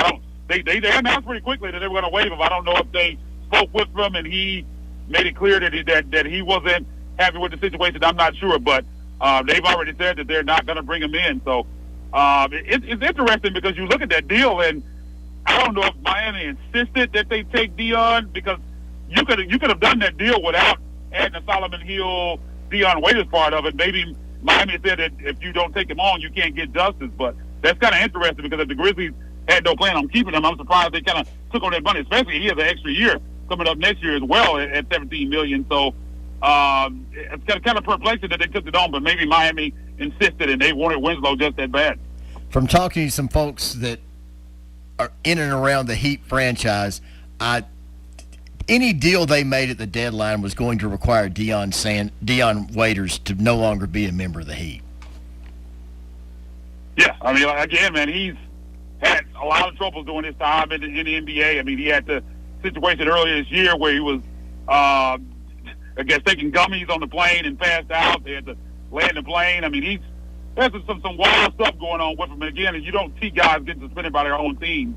So if a guy gets suspended 3 times by his own team, you know it's probably pretty bad. And he just hasn't seemed to fit in anywhere. He's had some issues when he was in OKC as well. I mean, again, he's really talented. A guy that can really score when he gets hot. But again, I mean, I don't think he's not good enough to put up the headache. Some guys are so good that you can deal with that headache. He's a good player, but I just don't think you can bring him in his locker room. And I don't think it would be wise to bring him in the locker room with such a young team. Jumping over to the AAC, the Tigers got a little help last night. UConn goes into Tulsa and wins. Yeah. The league race certainly tightening up at the top. Yeah, it's a wild west in the AAC right now. I kind of tweeted out about when the conference season started that I thought this thing was going to be a bloodbath, and it really has been that. These teams are just beating up on each other. I mean, you have Memphis, who was once ranked in the top 10 at number 9. You have, they're not ranked anymore. You had Wichita State that was ranked. They've dropped a couple games here or there. They've fallen out of top 25. Houston barely hanging on. I think Cincinnati is probably playing the best basketball in the conference right now, and Memphis owns a win over Cincinnati.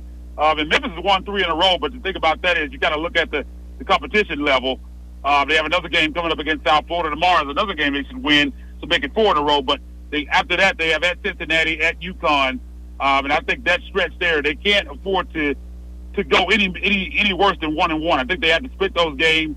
They have 2 with Houston left and 1 with Wichita State. I think you have to go 2-1 in those as well. If they have any thoughts of an at-large bid, I think that's what they got to do. But I mean, you look at this conference right now, and I think 3 might be the max that you get in. If you look at some of the prognosticators right now, most of them have Cincinnati, Wichita State, and Houston, with Memphis right on the outside looking in. It's going to be interesting. I don't see this conference getting any more than 3 in. It's going to be tough for Memphis. Memphis is going to have to really get together and win some big ball games if they're going to have a chance to go at large. So I'm thinking 3 teams out of this conference right now, and I think you look at Memphis and Cincinnati, I think both of those are kind of right there, and I think Tulsa, despite the 40-point win over Memphis, I think, especially after last night, I think they're on the outside looking in. But it's going to be an interesting race down to the finish. I mean, there are all these teams are still right there to mix, and a couple big wins away from really putting themselves in position to get an at-large bid. Isaac, always appreciate you taking some time out of your busy schedule to give us the Memphis perspective. Tell everybody where they can find your work. Yeah, you can find me on Twitter at Isaac_Rivals. It's ISAAC_Rivals, man. Always on there talking Tigers, AAC, Grizzlies, and just sports in general, man. So go follow me over there. I'm very active on Twitter, so you can follow me there, and you can go over to TigerSportsReport.com, check out all our great stuff over there. And other than that, man, I appreciate you having me on the show. I always enjoy it. Always appreciate it. Have a great weekend, my friend. Thanks, you too, Keith. Okay.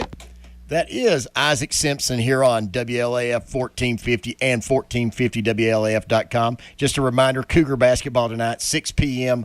on the WLAF Eagle Tire Pro Sports Network. Back up. We all know 1 + 1 = 2. But what if 1 + 1 equaled 25% off?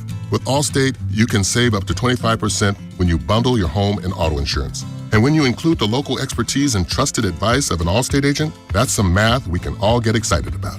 Are you in good hands? This is Lanston Hill with Hill Insurance. This is Lori Johnson at E. Hill & Son. This is Jim Ferris with E. Hill & Son in La Follette. Hi, this is Paige at E. Hill Insurance. This is Tabitha Burris with E. Hill & Son Insurance. This is Mike Keith, E. Hill & Son, serving Campbell County since 1925. Locally owned and operated. Check with E. Hill & Son at 562-2112. Go Cougars! Hi, this is Percy Schull with Walk-In Bathtubs and Home Improvement. We're here at the church, the Faithway Assembly of God Church. We're so happy and proud to be able to do the new home improvements on the church. We have done all of the new vinyl replacement windows for the church.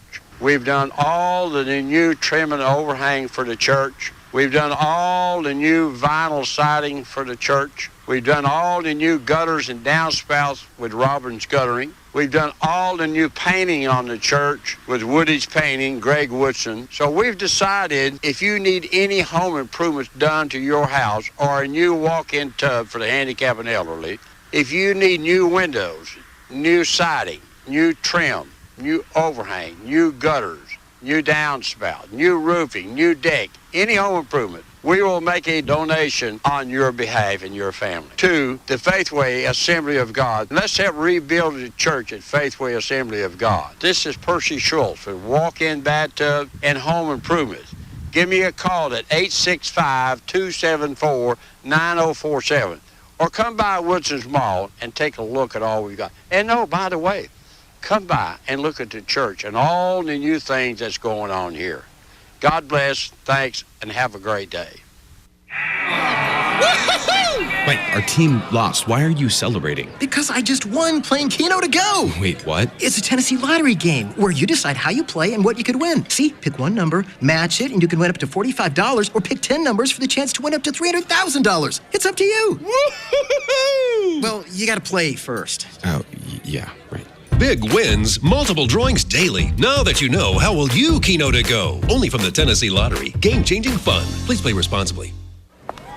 Extra! Extra! Read all about it, folks. Feast your eyes on the most fascinating thing you've ever seen. The new special edition Jumbo Bucks. That's right. Extra! Extra! Hot off the press, these special edition Jumbo Bucks games are loaded with prizes and sweeping the state. Hurry! Get them while you can! I'll take one. Hot off the press, special edition Jumbo Bucks instant games. Only from the Tennessee Lottery. Game-changing fun. Please play responsibly. The This is Holding Court with Keith Hatfield on WLAF. And we are back. Final segment today on the show. Tennessee, Kentucky tomorrow at Thompson Bowling Arena. To discuss that and other matters SEC, we bring in the voice of the Kentucky Wildcats, Tom Leach. Tom, how are you today? Doing well. Certainly a season in college basketball where a team that had lost what seemed like 150 straight SEC games beats a team that's lost 2 league games in 2 years. It just Kentucky earlier in the season loses to Evansville. It's just one of those seasons in college basketball where you never know what you're going to get on a given night, do you, Tom? No, you do not. The other night, we just flipping through scores, saw the Vandy score and ended up flipping over to watch that game, but found another score. Iowa, which was 17th in the country, is 17th in the country at the moment, was losing by 30-plus points to Purdue. It just seems like every night there's 2 or 3 or more scores that it's a ranked team beating an unranked team or a really lopsided margin. And, I don't know what we're in for in March, but it looks like it should be pretty unpredictable. And certainly, Big Blue Nation always concerned at any lack of dominance by the Wildcats. But in a season, overall, Kentucky probably hasn't had as many valleys as some other programs that were at the top of the table when we started this year. Yeah, it's probably true. Since the Evansville game, that was about as deep as the valley might get. But since then, the Utah game was an odd game. It was a late start, and maybe that was just kind of an outlier. But since then, their losses have been to Ohio State, South Carolina on the road, and Auburn on the road. And so nothing, just anywhere to that Evansville level of shock, and they've been, close games. They've been in all of those games down to the last couple of minutes. But every team, Kentucky has them just like every team has, weaknesses, things that the right matchup can exploit better than others, and you got to hope when you get into March you stay away from those teams that can best exploit what you don't do well. Does Kentucky get an added boost of energy from the fact that now, if they're able to take care of business tomorrow in Knoxville and Auburn takes care of business at home, they're right back tied for first in the SEC? Yeah, they are. I don't know how much players pay attention to that. There's so much focus on March and the tournament, but I know for fans that's a big deal, those kinds of things. And so, it's Auburn is at home tomorrow. So if they do take care of LSU, and if Kentucky could win, you'd have 3 teams with 2 losses at the end of the day. But it's with LSU losing at Vanderbilt earlier this week. That's about as good a piece of evidence as we could get that we can't take too much for granted. This Kentucky team, one of the big stories, at least from my perspective on the outside looking in, has been the development of Nick Richards over time. Oh, yeah. Talk a little bit about his development as a player and how Kentucky, despite having the reputation of being this place where guys are there for 15 minutes and then they're in the NBA, does a pretty good job. The guys that hang around develop pretty well. Yeah, they've had some good stories. P.J. Washington last year, second-year guy, but really took his game to a higher level. There have been some others over the years, but Nick is just the best example of that, because you've got a guy that's about 7 feet tall, that has tremendous athleticism, runs well, great shooting touch, 75% free throw shooter, can shoot out to about 15 feet. And you would see these flashes in the first couple of years of a great play here and there, and maybe an occasional, great game. But this year he has finally been consistent. And he didn't play well at Auburn, but even then he had 7 points and 7 rebounds. So he gave you something. In the past, the bad nights, there would be nothing.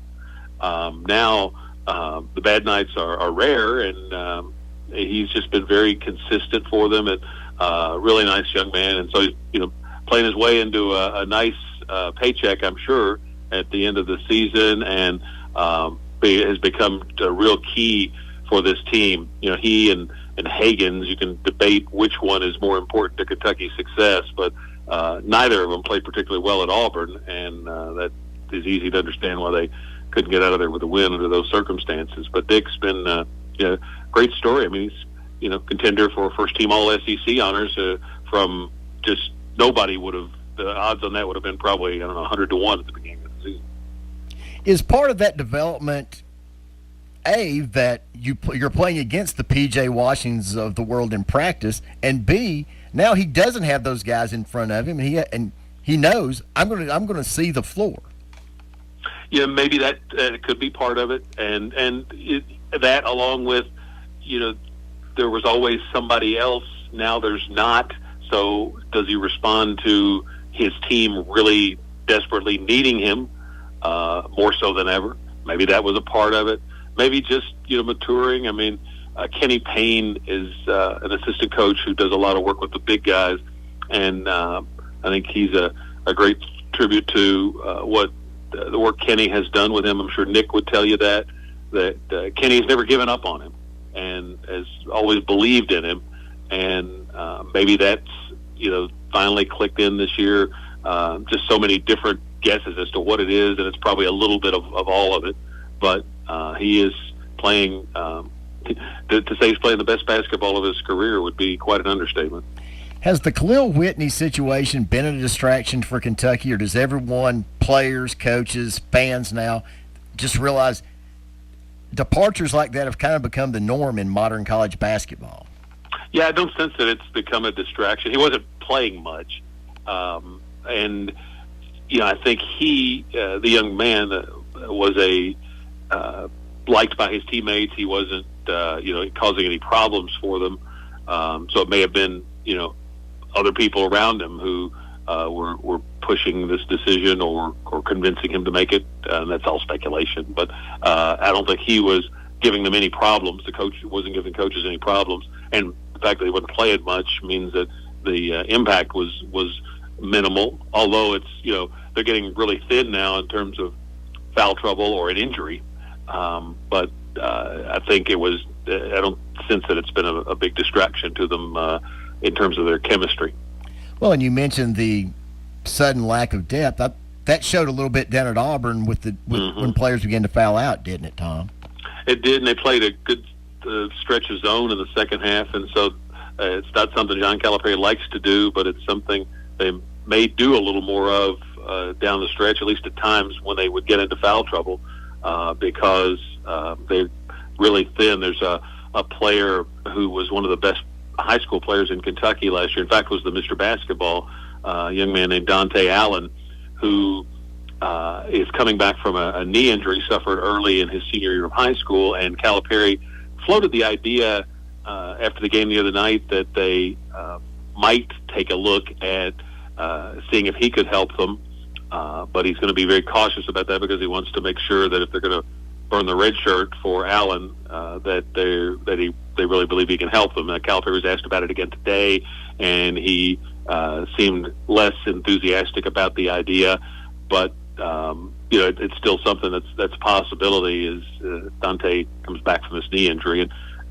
but that would not be it would just be another body in some minutes. He's a good shooter, but it's not like he's gonna come in unexpectedly and make the kind of contribution that the point guard for the Vols has or anything like that.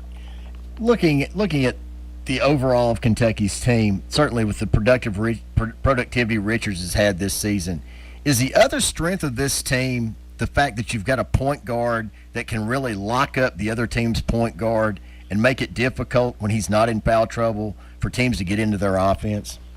Oh, yeah, I think most definitely. Calipari has said from the outset this year that they would have to be an elite defensive team to be able to accomplish what they want to. They're not there yet, but they've got certainly a high-level defensive stopper at the point in Ashton Higgins. And Calipari, I think he gambles a little too much at times for Calipari's taste, and it gets into can get him into a little foul trouble. He's fouled out a couple of times in recent weeks, and he's a guy they desperately need to have on the floor the Texas Tech game a couple of weeks ago. He didn't have one of his best games, but he came up with 2 or 3 huge defensive plays late that helped make the difference in winning and losing, and that's what he will do. So they lost him late down at Auburn to fouls, and they lost him late in the first half to foul trouble, and they didn't handle it well either time.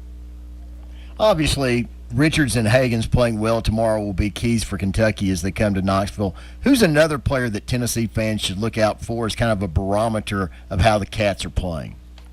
E.J. Montgomery probably would be the answer there. He had a really good game Tuesday night playing against Perry from Mississippi State. And, the Vols have really good-sized bunch of guys between, 6'6" and 6'9". So, a team with good size. And Kentucky has not been it has had some issues at times rebounding, and EJ's the guy that can help them there, can give them a little more offense, and has played better defensively. But he's been a little he's a year behind Nick Richards, and I think there's some that look at him as similar to Nick, in that you just see flashes of what you think is there, like we did with Nick for the first couple of years. And everybody's coaches included, trying to push EJ to be a little more consistent. So if he's playing well, that would certainly bode well for Kentucky's chances, because their group of 4 of Quickly, Maxey, Hagens, and Richards have collectively played pretty consistently. And the other guys have been a lot more in and out. Well, it seems to happen every year, Tom. Is pre-Valentine's Day, with the Knicks firing Steve Mills and Leon Rose taking over, is this the earliest John Calipari may go to the NBA talk has started in his tenure at Kentucky? Yeah, maybe so. It always pops up. He's been here now so long and is so locked in that I think there are probably fewer people that are convinced he's going to go to the NBA than were early in his tenure. I think that was kind of the prevailing wisdom that he'll be gone in a year or two. Everybody was thinking that, and now we're 10 years in and he's still here. So I think he was asked about it today and shot it down, but he wasn't defensive about it or anything. I think he kind of knows it comes with the territory. That was going to be my question. Has he become almost immune to it now that he knows the question is going to come up at some point every season? Sure, yeah, I think so.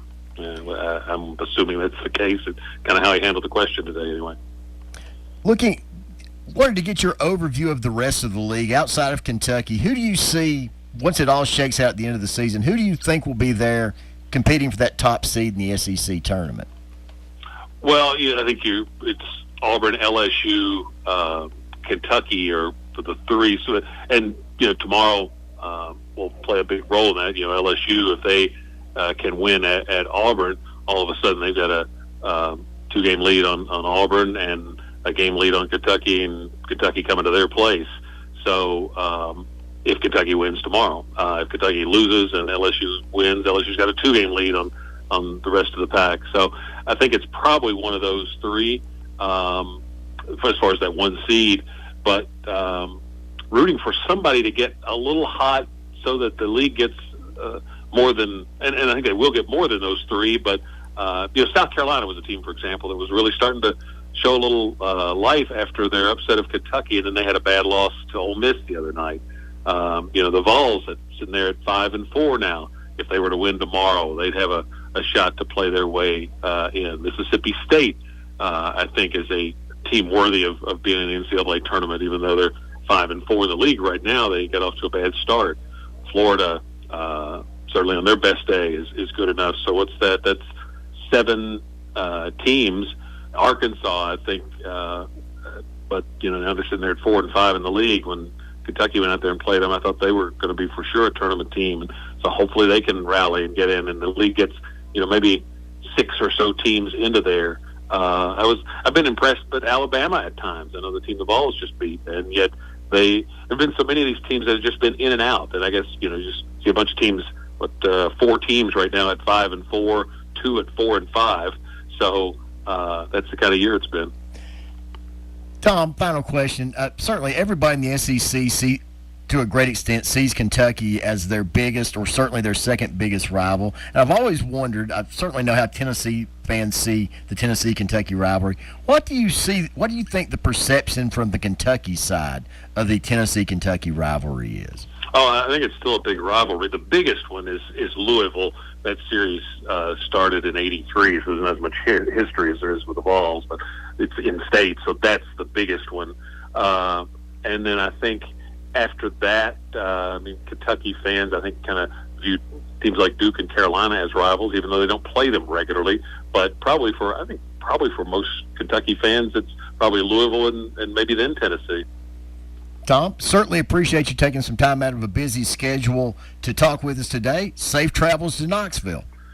Thank you much. We'll look forward to it's always a fun atmosphere down there. Never a lot of unfun days for the Wildcats, but hopefully they can get it done tomorrow. We'll see. All right. We'll see you there. Have a great weekend. Thanks, you too. All right. That is the voice of Kentucky Wildcats, Tom Leach. Again, tonight, Campbell County basketball, 6 p.m., Oak Ridge Senior Night. And just a reminder that, in fact, it will be Central coming to Campbell County Tuesday night in a makeup game earlier this season that was postponed due to weather. I'll be back next week, 1 p.m., Friday afternoon. Have a great weekend, everybody. Hey, this is Bill Archer. You're listening to my radio station, WLAF. It has been since in the 60s. This is 1450 WLAF, an FM translator, W265BQ, La Follette, Tennessee, USA. Your locally American-owned and operated radio stations, WLAF. Results from Iowa are in, and Democrats are now preparing for a debate in New Hampshire tonight. CBS's Caitlin Huey-Burns in Manchester. All of these candidates have been preparing for this debate. They have had light schedules over the past couple of days to be able to prepare for tonight, because that could be a turning point, especially because lots and lots of voters here are still undecided. A preliminary NTSB report says investigators found no evidence of engine failure in the helicopter crash that killed Kobe Bryant, his daughter, and 7 others. The damage assessment and cleanup are underway after deadly storms in the south. I'm Jim Crisula. A major storm system has left more than 300,000 utility customers without power in the south and southeast, with the greatest number in North Carolina. Howling winds will likely topple trees onto power lines, increasing the outages. 60-mile-per-hour winds will affect ground and air travel from the Carolinas to northern New England. This is the American Heart Association's Go Red for Women Day. Heart disease is the #1 cause of death for new and expectant moms. Dr. Tara Narula says hypertension during pregnancy is especially dangerous because it's difficult to spot. If you're diagnosed, certainly you need close follow-up during pregnancy. And then I think one of the big things is a plan after pregnancy. You really need to meet with a cardiologist in 3 months or so to go over all of your risk factors. You need to know your numbers. On Wall Street, the Dow's down 259, NASDAQ off 45. This is CBS News. Rocket Mortgage by Quicken Loans. Home is so much more than a house. It's the home of your dreams. And for 30 years, they've been making it better. Rocket Mortgage. Push button, get mortgage. Liberty Mutual Insurance Company presents and Doug. Welcome to Burger Palace. What would you like today? Yes, I'd like to tell you that Liberty Mutual customizes your car insurance so you only pay for what you need. This is Burger Palace. Do you want any food? Yes, one Palace party meal. No, Limu, they won't put insects on a burger. No, you can't talk to the manager. Liberty, liberty, liberty, liberty. Only pay for what you need at libertymutual.com. Tired of waking up hot and uncomfortable? Start sleeping cool on the reinvented Tempur-Breeze by Tempur-Pedic. It's engineered with a revolutionary cooling system that pulls excess heat away from your body and allows maximum airflow to help you sleep deeper. During our President's Day event, save up to $500 on Tempur-Pedic. Now ranked #1 in customer satisfaction with retail mattresses by J.D. Power. Find a retailer today at TempurPedic.com. For J.D. Power 2019 award information, visit jdpower.com/awards. They'll be there for you. Friends, the reunion is reportedly coming this spring. The Wall Street Journal says Warner Brothers is finalizing agreements with the cast for a special that'll stream on HBO Max. The stars, including Courtney Cox, Jennifer Aniston, and Lisa Kudrow, would be paid as much as $2.5 million each after reportedly balking at a mere $1 million. The Journal says the special isn't a new episode of the hit TV show, but a retrospective and interviews with the cast. Deborah Rodriguez, CBS News. Montgomery County, Maryland is the first local community to pass a law that bars discrimination based on hairstyle. Lawmakers unanimously approved the Crown Act, which prohibits employment, housing, and other discrimination based on certain hairstyles, such as braids, locks, and afros. California, New York, and New Jersey have passed similar legislation at the state level. Pam Coulter, CBS News. Guys, waking up over and over to urinate is not okay. But now, you can reduce those nighttime bathroom trips with the ingredients in Super Beta Prostate P3 Advanced. We're talking about less urges to urinate at night, less bathroom trips during the day, and better bladder emptying. It's like taking 3 prostate supplements in one. You can try a full 30-day bottle of P3 Advanced, free. Just pay shipping and handling. No strings attached, no obligations, and no commitments to buy. This is a 30-day supply. Absolutely free. Call 1-800-390-3617. Super Beta Prostate is the best-selling brand in major retailers like Walmart. But for this no-strings-attached free bottle, you must call now. Call 1-800-390-3617. Don't miss out on this unprecedented free offer. 1-800-390-3617. 1-800-390-3617. Snow showers, cold winds, a low of 28 tonight. Snow showers and rain mixing on Saturday, a high of 43, then 29 on Saturday night. Skies clear in time for Sunday and sunshine, a high of 52 to round out the weekend. Dave Ramsey is presented by Edward Jones Financial Advisor Zach Sheets. Call Zach right now for answers, solutions, and guidance at 423-566-4010. Of Ramsey Solutions, broadcasting from the Dollar Car Rental Studios. It's the Dave Ramsey Show, where debt is dumb, cash is king, and the paid-off home mortgage has taken the place of the BMW as the status symbol of choice. I am Dave Ramsey, your host. Thank you for joining us. Open phones at 888-825-5225. That's 888-825-5225. Rose is with us in Spokane, Washington. Hi, Rose. How are you?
It's Friday again.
hours a day. Since the report today, in La Follette.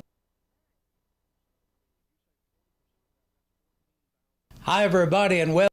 Road crews are out, and we take a look now at the press.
Is with us in Tucson, Arizona. He was a member of the True Gospel Church and a retired carpenter and auto body repairman. Preceded in Sue King, Darlene Morris, and brother George Fox. The family of Carl Quentin Fox receives friends Saturday 5 to 7 p.m. Barnes, son-in-law Roy L. by wife Betsy Terry Fox, daughter Betsy Irene Barnes, son Gary Fox, grandson Thomas Wade Barnes, son-in-law Roy L. Miller, brother George Fox, sisters Hazel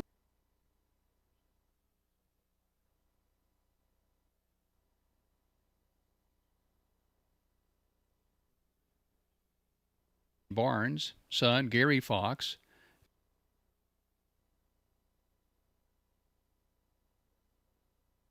brother George Fox, sisters Hazel Lloyd, Rose, brother George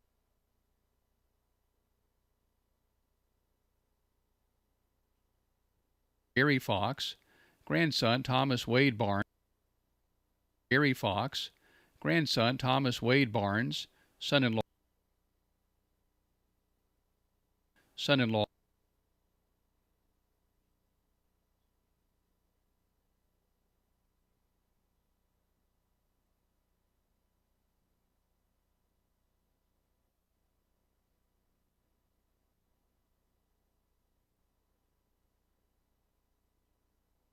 Which is just check 1 2.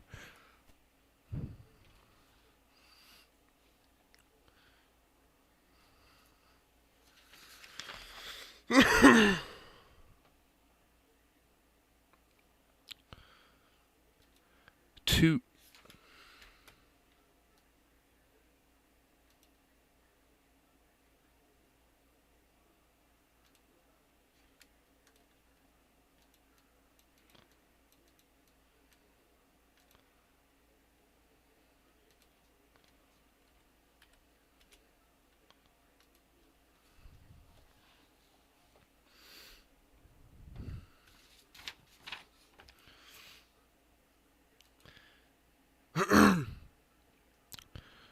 Two great-grandsons, Zeke Fox, Ragnar Hall, parents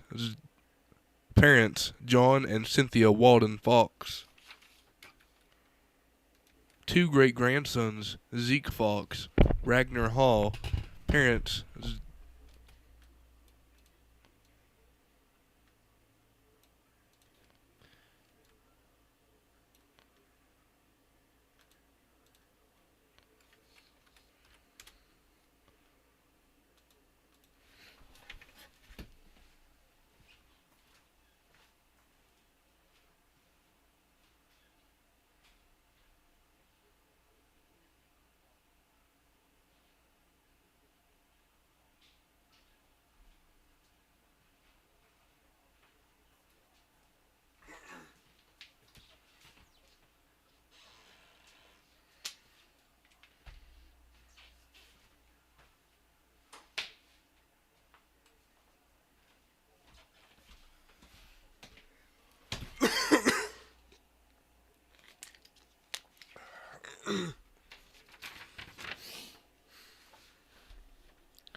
two great-grandsons, Zeke Fox, Ragnar Hall, parents John and Cynthia Walden Fox.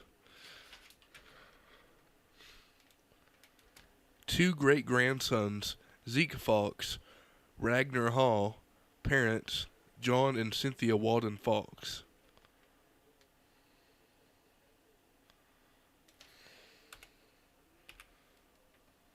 son Thomas Wade Barnes, Two great-grandsons, Zeke Fox, Ragnar Hall, parents John and Cynthia Walden Fox. son-in-law Roy L. Miller, Two great-grandsons,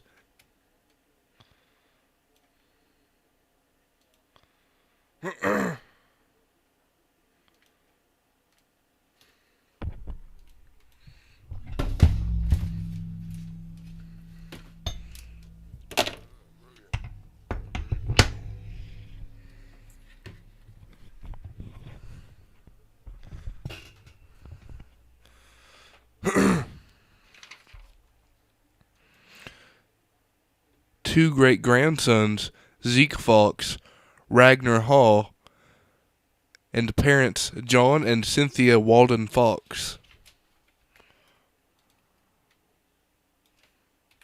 Two great-grandsons, Zeke Fox, Ragnar Hall, and parents John and Cynthia Walden Fox.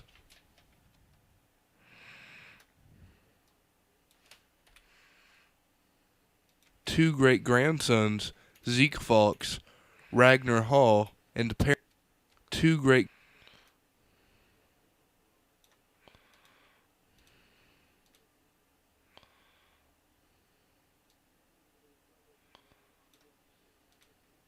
two great-grandsons, Zeke Fox, Ragnar Hall, and parents John and Cynthia Walden Fox.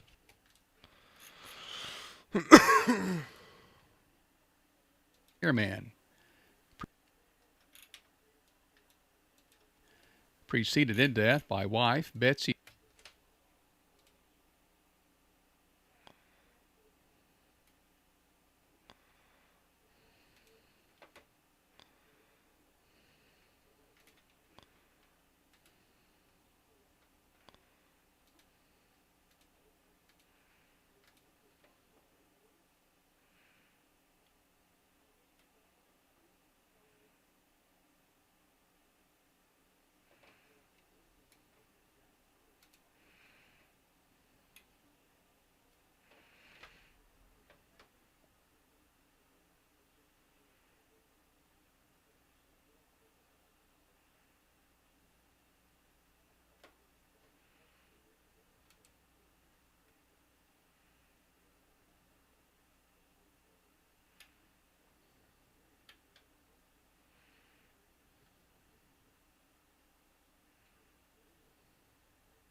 showing something because I noticed as I was coming in.